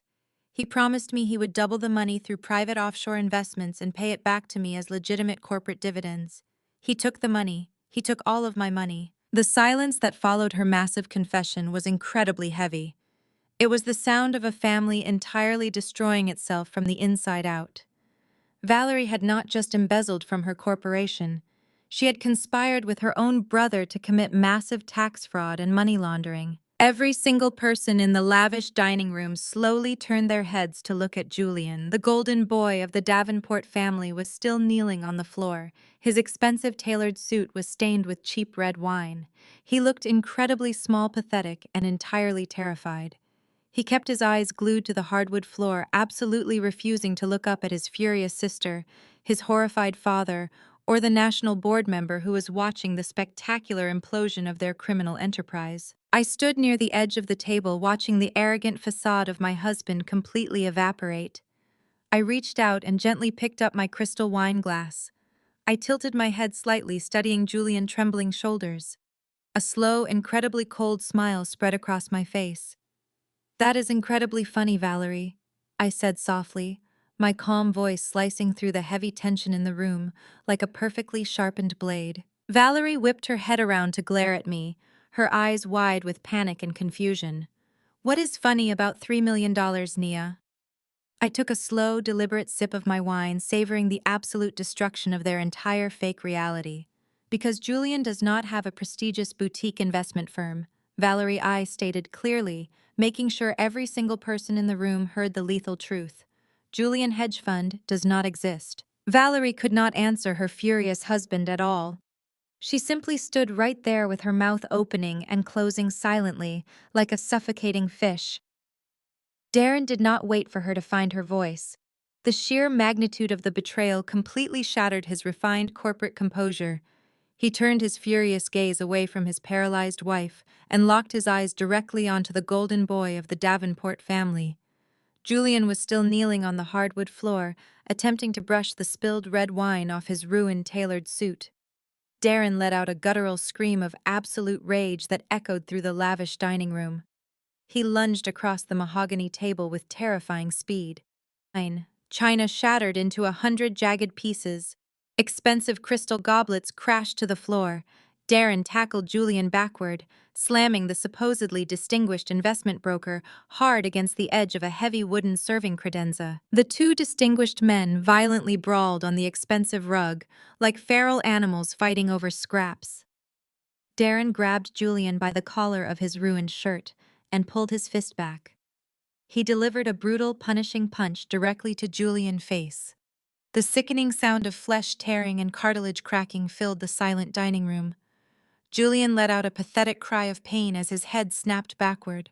Bright red blood instantly gushed from his split lower lip, spilling down his chin and staining his crisp white collar. Mr. Sterling and the other wealthy dinner guests watched the spectacular physical collapse of the elite Davenport legacy with a mixture of shock and sheer morbid fascination. Darren drew his fist back to deliver another devastating blow to his cowardly brother-in-law, but Richard finally snapped out of his paralyzed state and yelled for them to stop their fighting immediately right now. Julian scrambled backward across the floor, desperately trying to get away from his enraged brother-in-law. He wiped his bleeding lip with the back of his trembling hand, smearing the blood across his cheek. Darren stood over him, breathing heavily, his chest heaving with unbridled intensity. "Tell me where the $3 million went." "Julian," Darren demanded loudly, his voice shaking with rage. "My wife gave you stolen corporate funds to hide from the federal government. You told her you were investing it in your prestigious hedge fund. Where is the cash right now?" Julian looked up at Darren with wide, terrified eyes. He opened his mouth to lie, but the crushing weight of the evidence sitting on the table made it entirely impossible. Julian let out a loud, pathetic sobbing sound. "The money is completely gone." "Darren," Julian cried hysterically, burying his bleeding face in his shaking hands. The entire dining room fully absorbed this catastrophic confession. The brilliant financial prodigy of the elite. Davenport family was absolutely nothing but a degenerate gambler who had squandered millions of dollars of stolen money on terrible internet trades. But Julian was not finished destroying his family legacy just yet. He slowly raised his heavy head and looked directly at his aging father.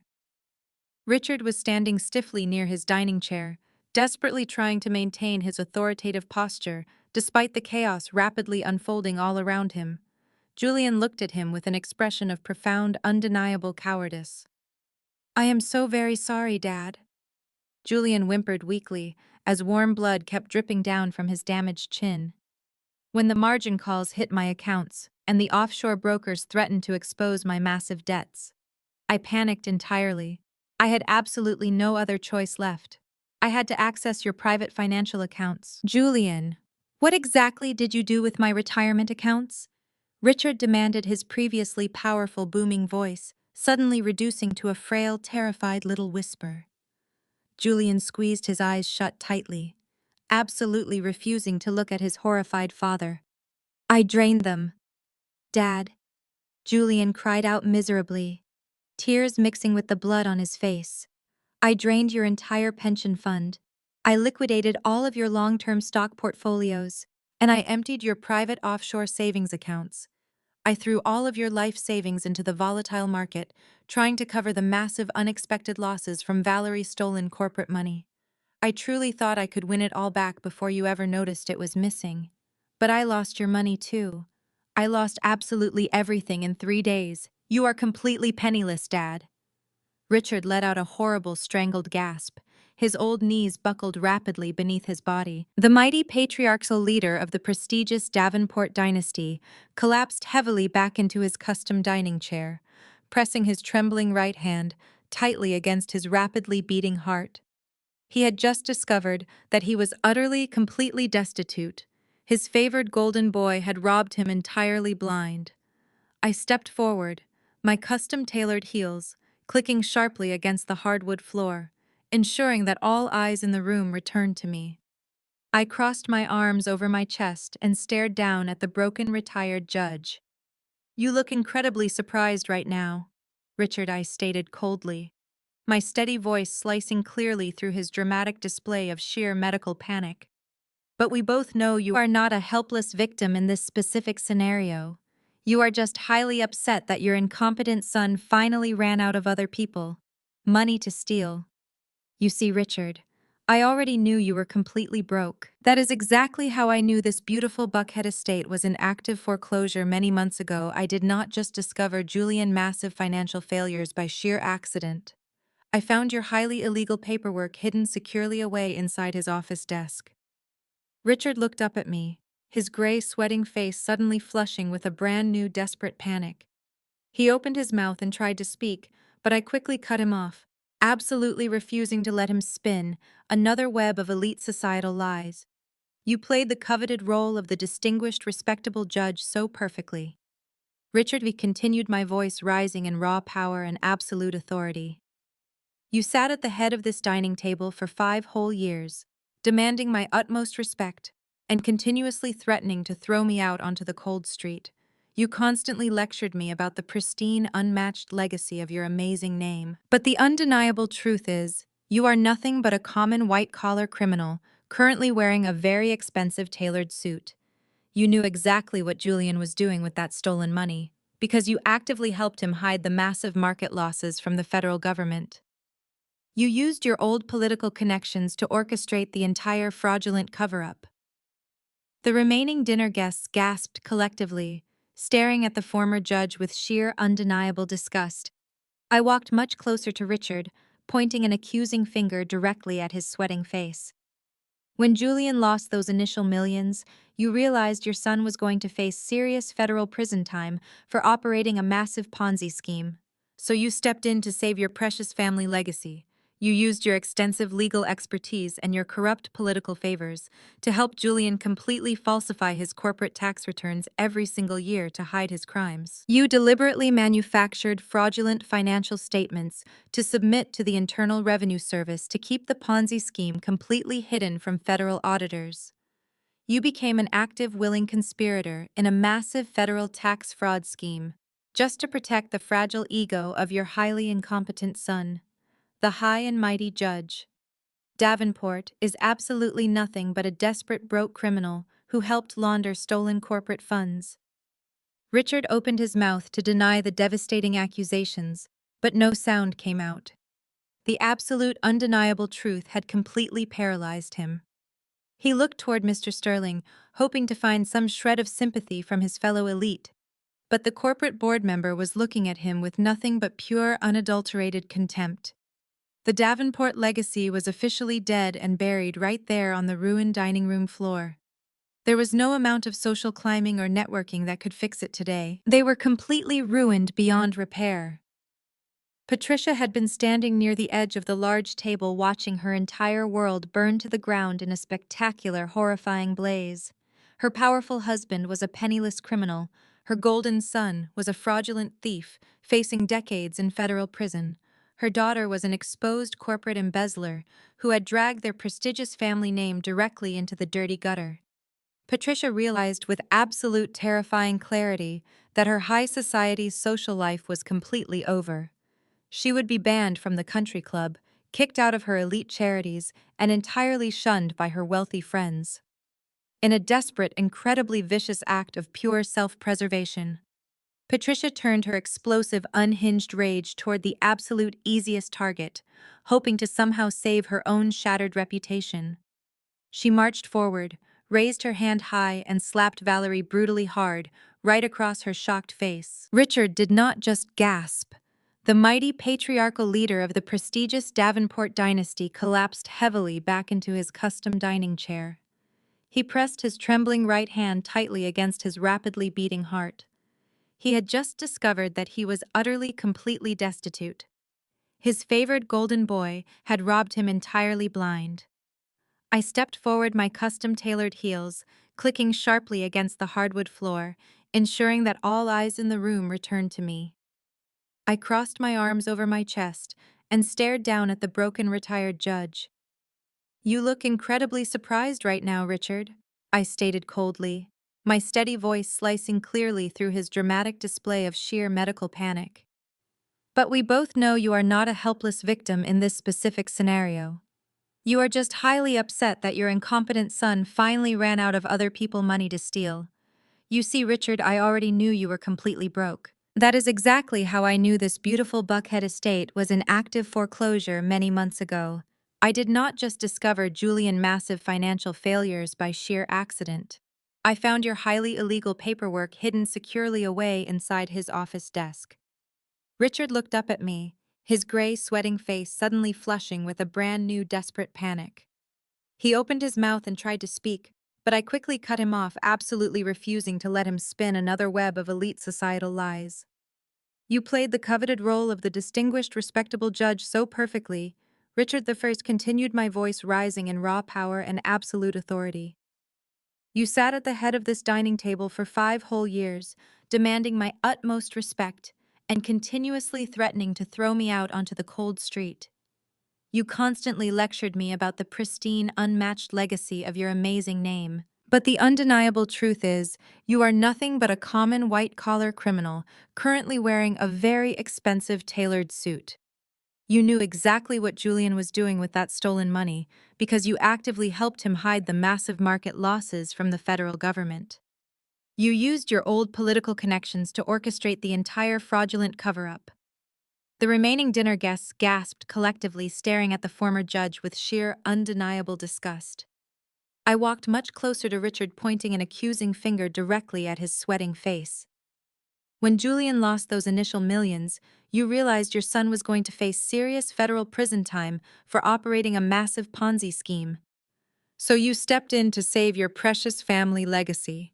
You used your extensive legal expertise and your corrupt political favors to help Julian completely falsify his corporate tax returns every single year. You deliberately manufactured fraudulent financial statements to submit to the Internal Revenue Service to keep the Ponzi scheme completely hidden from federal auditors. You became an active, willing conspirator in a massive federal tax fraud scheme, just to protect the fragile ego of your highly incompetent son.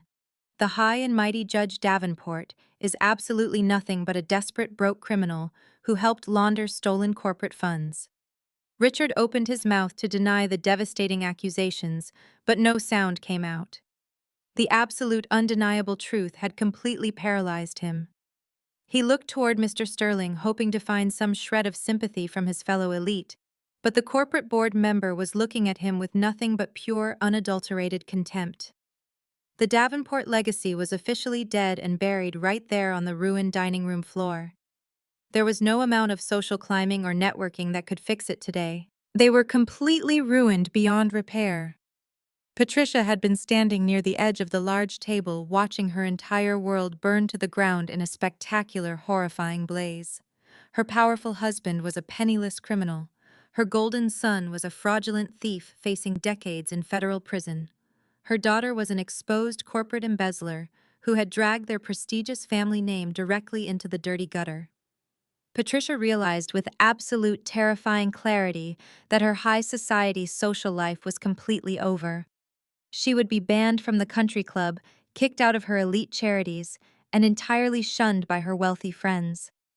In a desperate, incredibly vicious act of pure self-preservation, Patricia turned her explosive, unhinged rage toward the absolute easiest target, hoping to somehow save her own shattered reputation. She marched forward, raised her hand high, and slapped Valerie brutally hard right across her shocked face. "You stupid, foolish girl!" Patricia screamed at the top of her lungs, her voice cracking with unbridled fury. "You ruined the pristine Davenport name.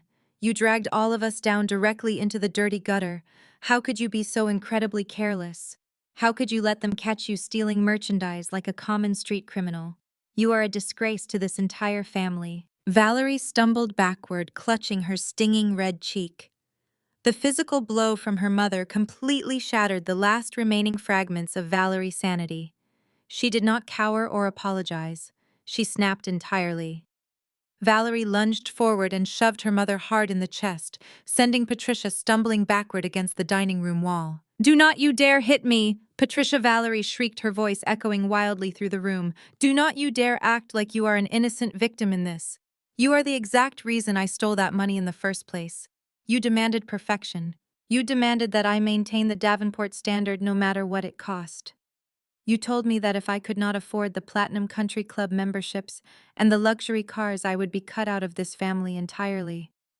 You told me I was a failure because I married a real estate broker instead of a doctor or a lawyer. I stole that money to buy your approval. I risked federal prison just so you could brag to your pretentious sorority sisters about how successful your daughter was. You drove me to do this. The brutal, devastating exposure of Patricia toxic parenting laid bare the deep psychological abuse that had poisoned the Davenport family for decades. They were not a loving, supportive family. They were a fragile, terrifying cult of high society optics tearing each other apart the very second their fake reality collapsed. Julian, still kneeling on the floor with blood dripping from his chin, looked up at his mother with desperate, pleading eyes. "Mom, please." Julian begged, his voice cracking miserably. "Please help me. We can sell your expensive jewelry. We can sell the luxury cars. We can hire a good lawyer to negotiate a plea deal. Please do not turn your back on me." Patricia looked down at her bleeding, disgraced son. The maternal warmth completely vanished from her eyes, replaced by cold, calculating preservation. She took a deliberate step away from him, physically distancing herself from the profound failure on the floor. "I will not ruin my remaining years trying to save a son who gambled away our entire fortune," Patricia stated coldly, her voice devoid of any human empathy. "You made your own bed, Julian. Now you will have to lie in it." Julian let out a heartbroken, pathetic sob. His own mother had just entirely abandoned him to save herself. Patricia smoothed her ruined silk dress and turned her attention directly to me. In a truly stunning display of psychological manipulation, she instantly dropped her furious, unhinged demeanor. She forced a sweet, sickly maternal smile onto her face, completely ignoring the absolute chaos and destruction surrounding us. She saw the new $120 million woman standing in front of her, and she immediately tried to align herself with the ultimate winner. "Nia, sweetie," Patricia purred, her voice dripping with fake, desperate affection. "You know I have always loved you like my very own daughter. I knew you were brilliant from the day Julian brought you home. We can absolutely fix this terrible mess. You have the corporate buyout money now. We can hire the best legal team in Atlanta to clean up Richard and Julian mistakes. We can rebuild the Davenport legacy together, just you and me." I looked at my mother-in-law, marveling at the absolute terrifying depths of her sociopathic delusion. She genuinely believed she could just smile and manipulate me into funding her fake elite lifestyle after spending 5 years treating me like absolute garbage. I reached out and picked up the open bottle of expensive imported red wine that was resting near the edge of the mahogany table. I poured myself another full glass, taking my time, letting the deep ruby liquid fill the crystal goblet. I took a slow, highly deliberate sip, savoring the incredibly sweet taste of absolute, unparalleled victory. I smiled warmly at Patricia, my eyes locking onto hers with chilling, deadly precision. "You cannot fix this, Patricia," I stated softly, my voice carrying a quiet, terrifying certainty. I gestured toward the large floor-to-ceiling windows at the front of the dining room. "Look out the window." Patricia frowned in confusion, her fake smile faltering slightly. She slowly turned her head to look out the front windows. Bright, intense flashes of blue and red lights began reflecting rapidly through the sheer, expensive curtains of the dining room. The rhythmic, sweeping colors illuminated the shocked faces of the Davenport family in a terrifying, undeniable glow. The harsh, wailing sound of multiple police sirens cut through the quiet, wealthy Buckhead neighborhood, growing louder and more urgent by the second. The authorities had finally arrived. The immediate explosive panic inside the dining room was something I will savor for the rest of my natural life. The absolute arrogance of the Davenport family was instantly vaporized by the terrifying reality of those flashing blue and red lights. The heavy mahogany table where they had just spent hours aggressively attempting to steal my corporate buyout and verbally degrading my entire existence was now nothing more than the physical center of a massive active crime scene. The wailing sirens outside grew deafeningly loud, confirming that the authorities had completely surrounded the Buckhead estate. Julian was the very first person to violently break the stunned, paralyzed silence. His head whipped toward the large front windows, his eyes wide with absolute animalistic terror. The golden boy of the Davenport legacy, the man who had just proudly threatened to destroy me in divorce court, completely shattered. No, Julian screamed, his voice cracking with pure, unadulterated panic. No, this cannot be happening. They cannot be here for me.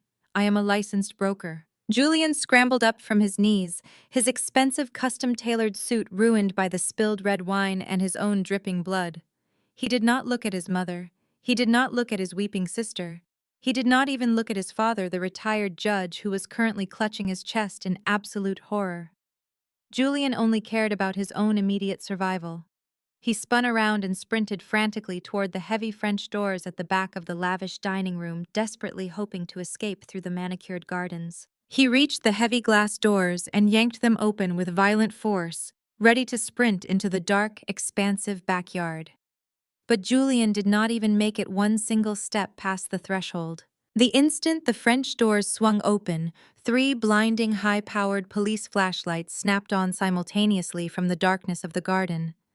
The intense, aggressive beams of white light hit Julian directly in the face, completely blinding him. He threw his hands up to shield his eyes, stumbling backward into the dining room. Atlanta Police Department, a loud, booming voice commanded from the darkness outside the doors. Keep your hands exactly where we can see them. The entire perimeter is completely surrounded. Do not attempt to move. Julian let out a pathetic, high-pitched whimper. He stumbled backward, his hands raised high above his head in complete surrender. He backed away from the open French doors, his chest heaving with absolute, undeniable terror. He was completely trapped. Patricia let out a horrifying, blood-curdling scream from the other end of the room. She pressed her back flat against the expensive wallpaper, clutching her pearl necklace, as if the jewelry could somehow magically protect her from the impending federal arrests. Richard, Patricia shrieked, looking at her paralyzed husband. Richard, do something. Call the police commissioner. Call the mayor. Tell them who we are. Tell them they cannot do this to the Davenport family. Richard could not answer her. The former highly respected judge was staring blankly at the flashing police lights, illuminating his ruined dining room. He knew better than anyone else in that room exactly what those lights meant. His extensive legal career told him that the authorities did not execute a coordinated multi-unit raid on a multi-million-dollar estate in Buckhead unless they already had absolute, undeniable, ironclad proof of massive federal felonies. There were no political favors that could stop this execution. Valerie, whose cheeks still bore the bright red, stinging handprint from her brutal slap, began backing away from the mahogany table. She looked wildly around the room, desperately seeking an escape route that simply did not exist. I deleted the transfer logs, Valerie muttered to herself, her voice a frantic, manic whisper. I used the encrypted overrides. They cannot prove I took the merchandise. I checked the sleek silver watch on my left wrist, my expression perfectly calm amidst the absolute terrifying chaos I had orchestrated. I forgot to mention one very important detail, Valerie, I announced, ensuring my clear, steady voice carried over the sound of the blaring police sirens outside. I did not just bring that thick corporate audit folder to this dinner party to ruin your fragile ego.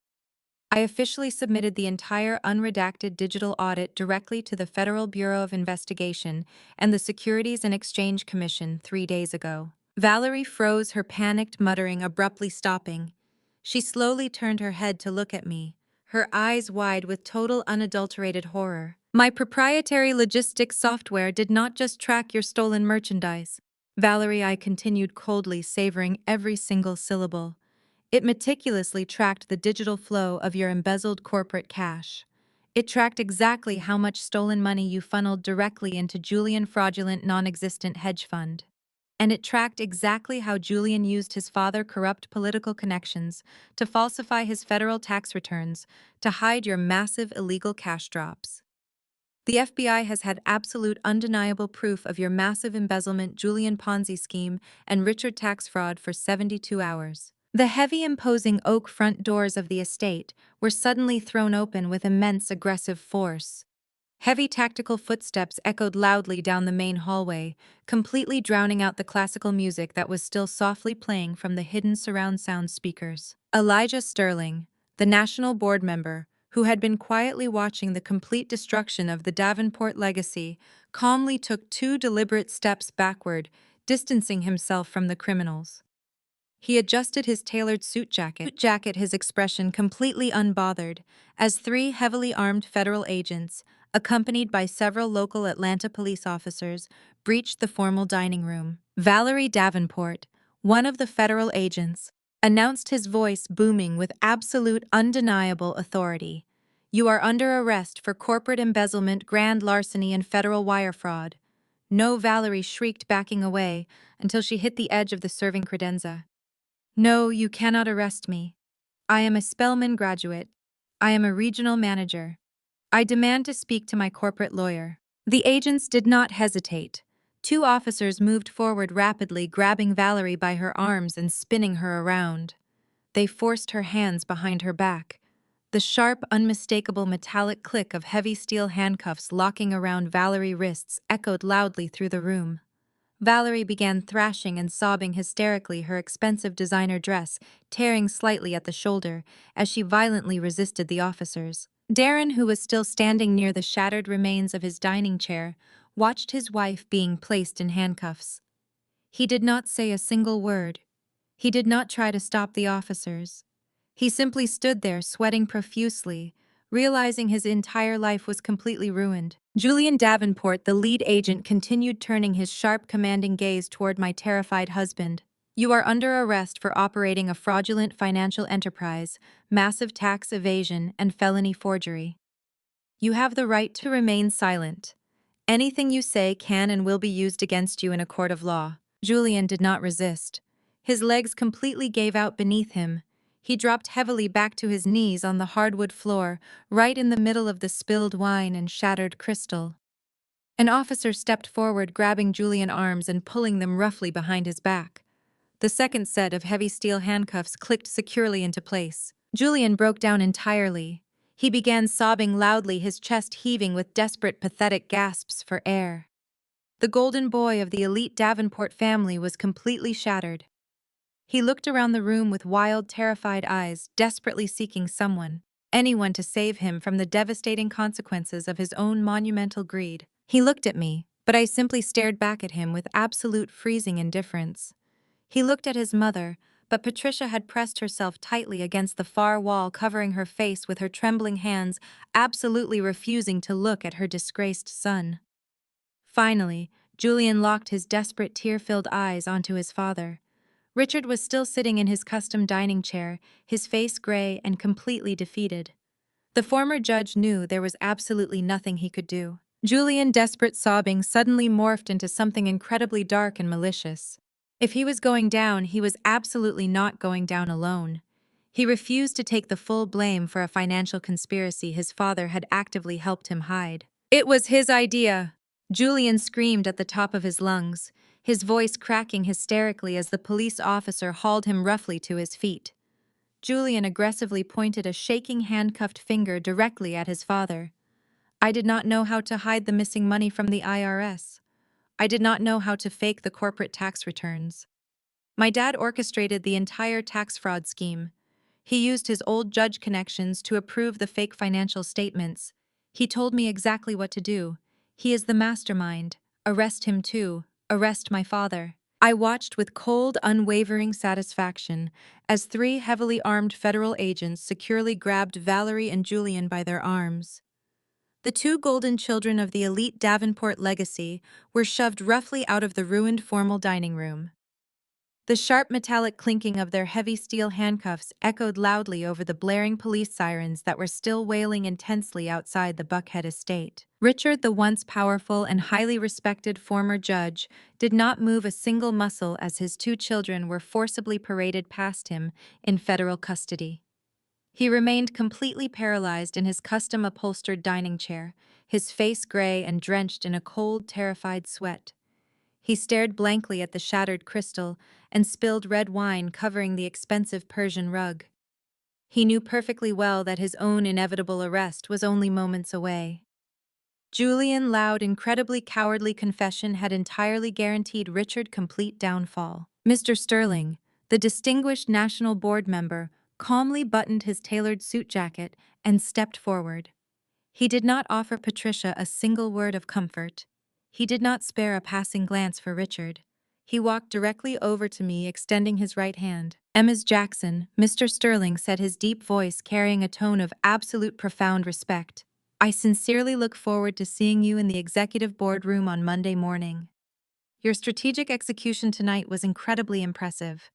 The Walmart Corporation is exceptionally fortunate to have you leading our global supply chain. I firmly shook his extended hand, maintaining my perfect composure.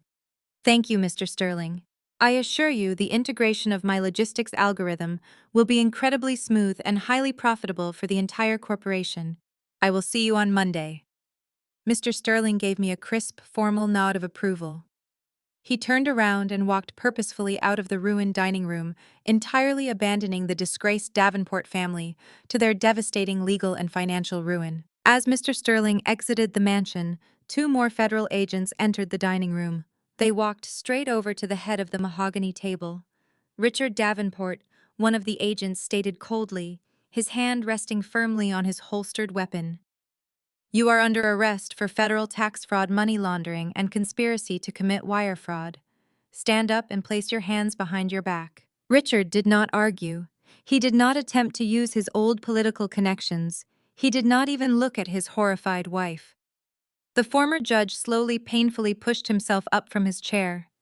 His knees trembled so violently, he nearly collapsed back onto the hardwood floor. He silently placed his shaking hands behind his back, allowing the federal agents to lock the heavy steel handcuffs around his wrists. The agents led Richard out of the dining room. For the very first time in his entire arrogant life, the mighty patriarch looked incredibly small, pathetic, and entirely defeated. The man who had spent 5 years constantly threatening to throw me out onto the cold street was now being paraded out of his own foreclosed mansion in handcuffs, right in front of all his wealthy, nosy Buckhead neighbors who had gathered outside to watch the spectacular show. The heavy oak front doors slammed shut, sealing the fate of the three Davenport criminals. The formal dining room was completely destroyed. The expensive mahogany table was covered in shattered fine china, broken crystal goblets, and dark, muddy puddles of spilled wine and blood.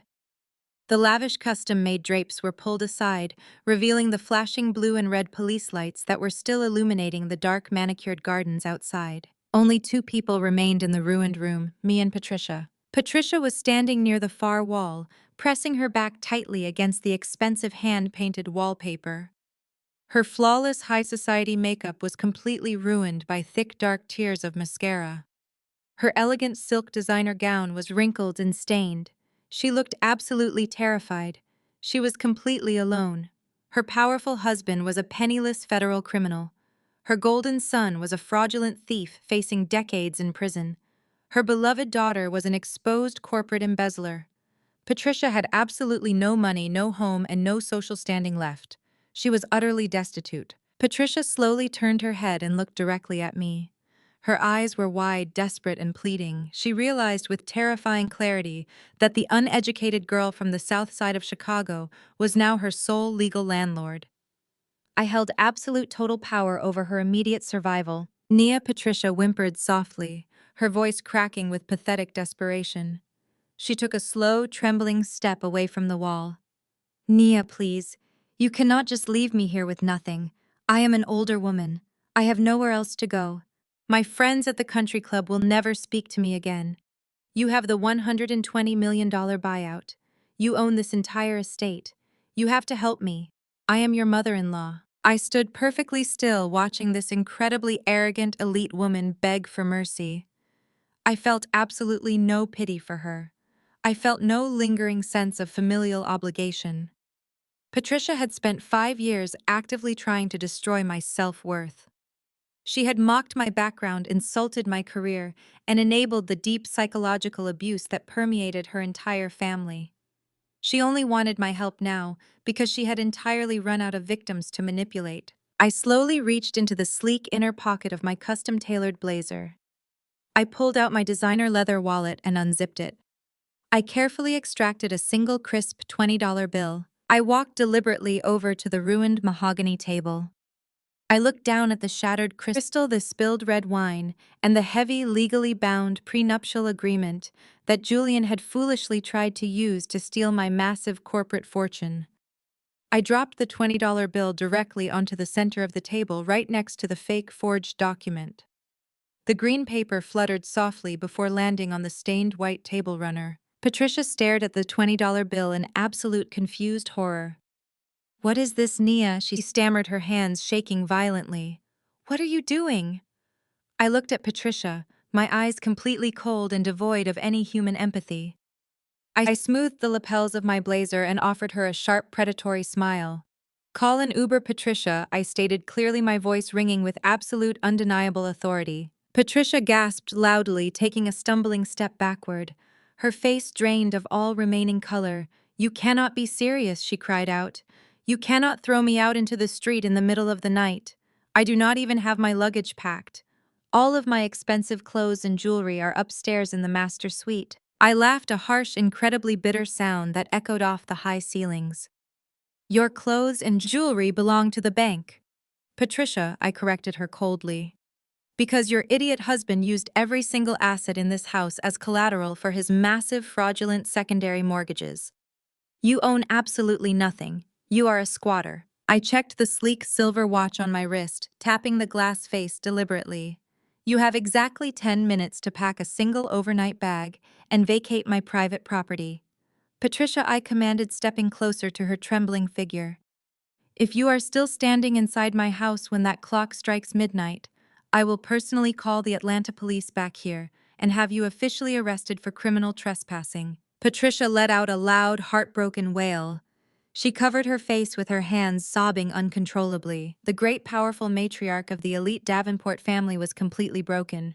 She realized I was absolutely serious. I would not hesitate to throw her out. Patricia dropped her hands and glared at me with pure, venomous hatred. "You are an evil, vindictive monster." "Nia," she spat, her voice shaking with raw fury. "You destroyed my entire family. You planned this massive revenge just to humiliate us." "I did not destroy your family." "Patricia," I replied calmly, shaking my head in sheer disgust. "Your own toxic, insatiable greed destroyed this family. You demanded absolute perfection and unlimited wealth, and you did not care who had to be sacrificed or robbed to achieve it. You drove your daughter to embezzle millions. You drove your son to run a fraudulent Ponzi scheme. You drove your husband to commit massive federal tax evasion. You built an entire empire on lies, theft, and fake respectability politics.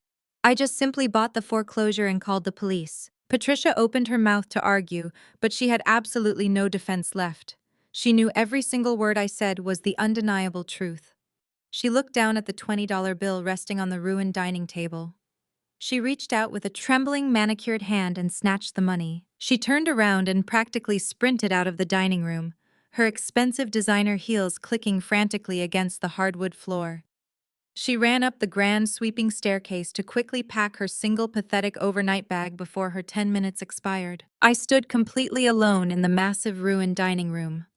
The flashing blue and red police lights outside finally began to fade as the patrol cars slowly pulled away from the Buckhead estate, carrying the 3 Davenport criminals to the federal holding facility downtown. The heavy, suffocating tension that had gripped my chest for the past 5 years completely vanished.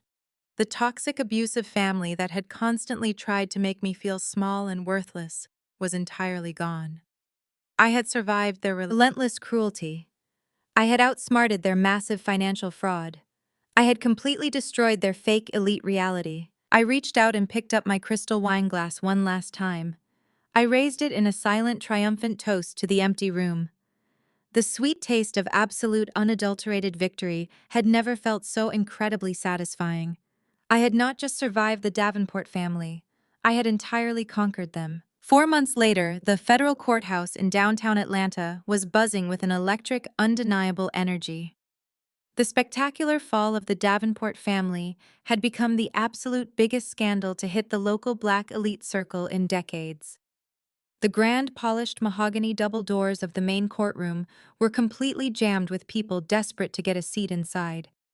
The gallery was packed shoulder to shoulder with gossiping sorority sisters, former political allies, who had quickly distanced themselves from Richard and wealthy country club members who were absolutely thrilled to watch the mighty Davenport dynasty burn to the ground today. They wore their expensive designer suits, and carried their luxury handbags leaning over the heavy wooden pews to whisper viciously about the family they had once eagerly kissed up to.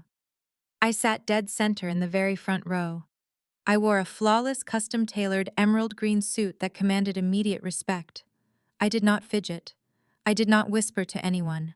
I simply sat there with perfect posture, completely unbothered watching the final act of this magnificent tragedy unfold. The trial had been a brutal, embarrassing spectacle from the very first opening statement delivered by the federal prosecutors yesterday. The Davenports had spent their entire lives preaching about family loyalty and protecting their pristine legacy. But the absolute second, the federal prosecutors offered them individual plea deals, they tore each other apart like starving wolves. There was absolutely no honor among thieves. Valerie was the first to completely crack under the immense federal pressure. When she took the witness stand, she looked nothing like the polished, arrogant regional manager who had bragged about her corporate sabotage in my dining room. She was pale, shaking violently, and completely desperate to save her own skin from a lengthy prison sentence. Soon, she looked directly at the federal judge and threw her beloved brother completely under the bus. She testified that Julian had manipulated her into embezzling the $4 million, claiming he had promised to double the money and fix her mounting country club debts. She painted herself as a naive, helpless victim who had been bullied by her older brother.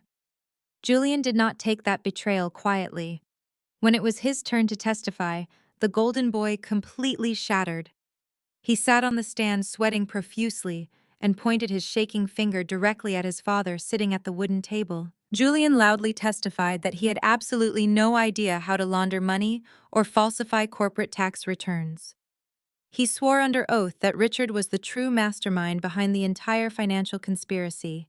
He detailed exactly how his father had used his extensive judicial knowledge and corrupt political connections to hide the massive Ponzi scheme from the Internal Revenue Service. Julian sold out his own father without a single ounce of hesitation, just to shave a few years off his impending prison sentence. Richard sat at the defense table, his face a mask of absolute horror and profound total defeat. The imposing authoritarian patriarch had been completely destroyed by his own flesh and blood. Patricia sat in the gallery a few rows behind me, weeping quietly into a tissue, entirely ignored by the high society friends she had once ruled over. The federal judge, a stern woman who had absolutely no patience for white-collar criminals, did not buy their pathetic attempts to shift the blame. She looked down at the Davenport family from her elevated bench with pure, unadulterated disgust. Valerie Davenport. The judge announced, her voice echoing loudly through the silent courtroom, demanding absolute attention from absolutely everyone. For your direct role in massive corporate embezzlement and wire fraud, you are sentenced to 5 years in federal prison. Valerie let out a loud, strangled wail, burying her face in her trembling hands. Her husband Darren was not there to comfort her. He had filed for divorce the very morning after the dinner party and had taken their children to live with his parents in Texas. Julian Davenport, the judge, continued shifting her cold gaze to my former husband. For operating a fraudulent financial enterprise, forging legal documents, and committing massive tax evasion, you are severely punished by law. You are sentenced to 10 years in a federal penitentiary. Julian slumped forward, resting his forehead against the heavy wooden defense table. He was completely broken. Finally, the judge turned her attention to Richard. Richard Davenport, you took an oath to uphold the law, yet you used your extensive knowledge to deliberately subvert it. You orchestrated a massive financial cover-up to protect your son. Because of your advanced age and deteriorating health, you are sentenced to 5 years of strict house arrest. Furthermore, your judicial pension is entirely stripped, and your remaining financial assets will be seized completely forever. The gavel slammed down with a loud final crack. The Davenport legacy was officially dead and buried. Federal marshals immediately stepped forward to take Valerie and Julian into custody. They grabbed Julian by his arms, pulling him roughly to his feet. They pulled his arms behind his back and locked heavy steel handcuffs around his wrists. The sharp metallic click echoed beautifully in the large room. As the marshals turned him around to lead him toward the holding cells, Julian stopped. He looked out into the gallery, his eyes searching frantically until they locked directly onto mine sitting down there. I did not break eye contact. I sat perfectly still in my flawless emerald suit, my expression completely devoid of any pity or remorse. I looked at the man who had treated me like a worthless charity case, the man who had tried to steal my entire corporate fortune with a forged piece of paper. He was wearing a wrinkled suit, his face pale and completely hollowed out by fear. He looked utterly broken. I offered him a slow, chilling smile. Julian swallowed hard tears pooling in his terrified eyes before the federal marshals yanked him forward and away today. I stood up slowly, smoothing the lapels of my custom jacket. I did not wait to watch Patricia console her disgraced husband. I picked up my designer handbag and walked purposefully down the center aisle of the courtroom. The gossiping elite parted for me, instantly stepping aside with wide, respectful eyes. I was no longer the quiet girl from the south side of Chicago. I was the senior executive who had effortlessly dismantled Atlanta's most arrogant family. I pushed through the heavy mahogany doors and walked down the long marble hallway toward the main exit of the massive courthouse building. The moment I stepped out of the federal courthouse and onto the wide concrete steps, absolute chaos erupted. Dozens of aggressive reporters and determined camera crews had been waiting outside for the verdicts. The second they saw me, they swarmed forward like a massive wave. Bright camera flashes blinded me, and heavy microphones were shoved frantically in my direction. "Ms. Jackson, what is your reaction to your husband's 10-year sentence?" a reporter shouted loudly over the deafening noise. "Nia, is it true you bought the Davenport estate in cash?" another journalist yelled, pushing his way right through the crowd. "How does the Walmart executive board feel about your involvement in this massive scandal?"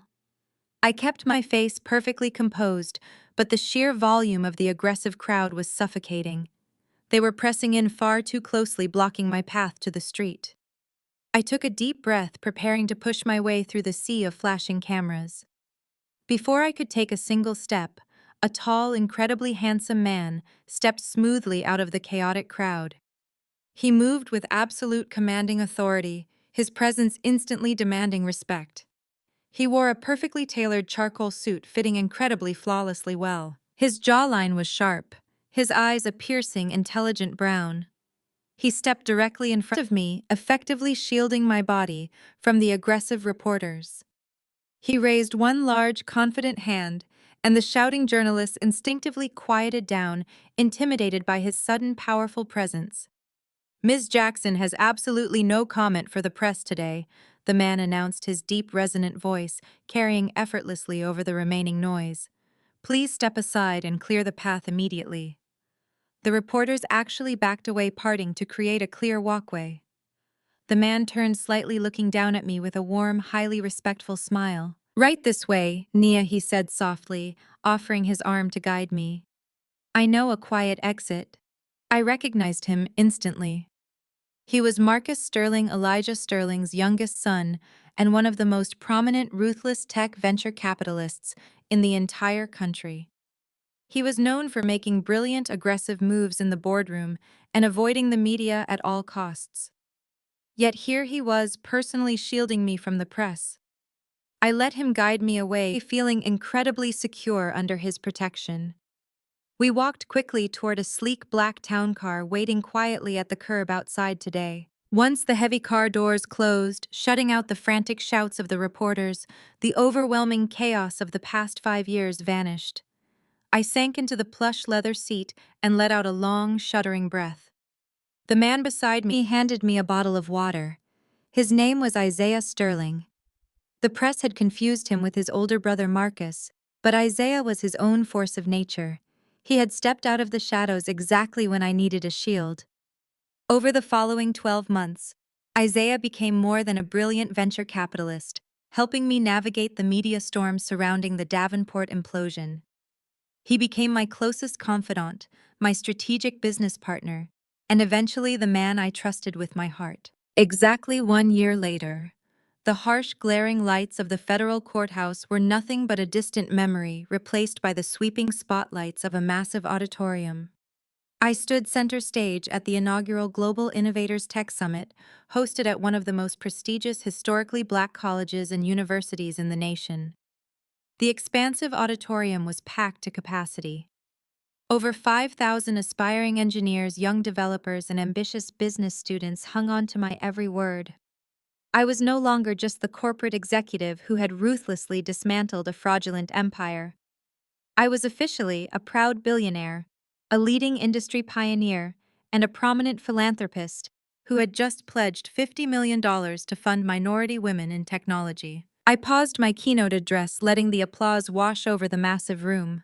I smiled warmly and shifted my gaze directly to the front row of the audience. Isaiah sat perfectly positioned in the center seat.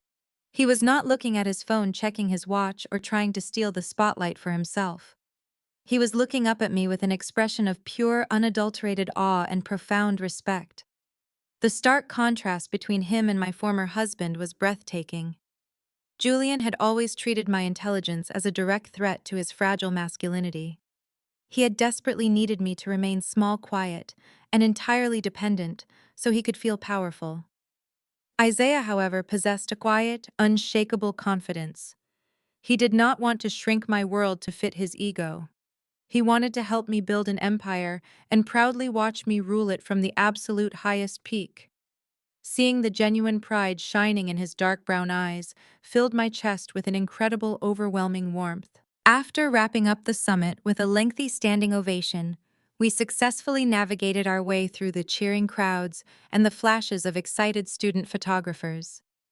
We finally slipped into the quiet, familiar sanctuary of my personal chauffeured car. The luxurious vehicle smoothly pulled away from the bustling college campus, gliding effortlessly into the crisp, dark evening of the city. I kicked off my custom designer heels and let out a soft sigh of absolute contentment. Isaiah chuckled deeply, wrapping his strong arms securely around my shoulders and pulling me close against his chest. We drove in comfortable, loving silence through the glowing streets of downtown Atlanta, simply enjoying the tranquil peace that followed a highly successful evening. A few minutes later, our sleek car came to a slow, gentle halt at a long red light on the gritty outskirts of the city. We were far away from the elite manicured neighborhoods of Buckhead. This was a forgotten industrial district lined with fading brick buildings and cracked concrete sidewalks. I casually turned my head to look out the tinted passenger window. Directly across the dark street sat a run-down, brightly lit, cheap all-night diner. The harsh, flickering fluorescent lights inside illuminated the greasy black and white checkered floor and the peeling vinyl booths. There, working the brutal graveyard shift, was Patricia Davenport. The former undisputed matriarch of Atlanta high society was practically unrecognizable. She wore a cheap, heavily stained brown uniform apron over a faded gray shirt. Her once perfectly maintained hair was pulled back into a messy, unkempt knot, exposing the deep, exhausted lines etched permanently into her aging face. Her posture was completely broken. She was hunched over a sticky laminate table, scrubbing viciously at a spilled plate of food with a dirty gray rag. She looked entirely drained of life, thoroughly broken by the harsh reality of minimum wage labor and public disgrace. She had lost her luxurious mansion, her stolen fortune, her criminal husband, and her precious social standing. She had nothing left but the midnight shift at a greasy spoon diner. Suddenly, the street outside the diner was bathed in a brilliant, blinding blue light. High above the rundown restaurant, a massive digital billboard flashed to life. It displayed my face larger than life, radiating power, wealth, and absolute authority. The advertisement proudly announced my new global tech initiative, broadcasting my name and my billionaire status to the entire city. The sudden intense light caught her attention. She stopped scrubbing the dirty table. I watched intently through the tinted glass as she slowly raised her heavy head and looked out the greasy diner window. Her exhausted eyes locked directly onto the towering billboard. She stared up at my glowing face, the face of the uneducated girl she had spent 5 years ruthlessly mocking and desperately trying to destroy. The realization of her absolute, irreversible defeat crashed down on her all at once. Her shoulders slumped completely.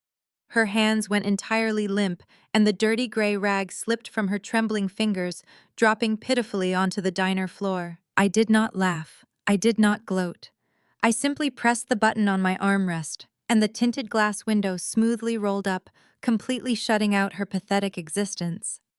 I turned from the glass, leaning my head comfortably against his solid, dependable shoulder, and a genuine, deeply satisfied smile spread across my face. The ultimate revenge was never just about destroying their fake world. It was buying it, burning it, and building an empire on ashes.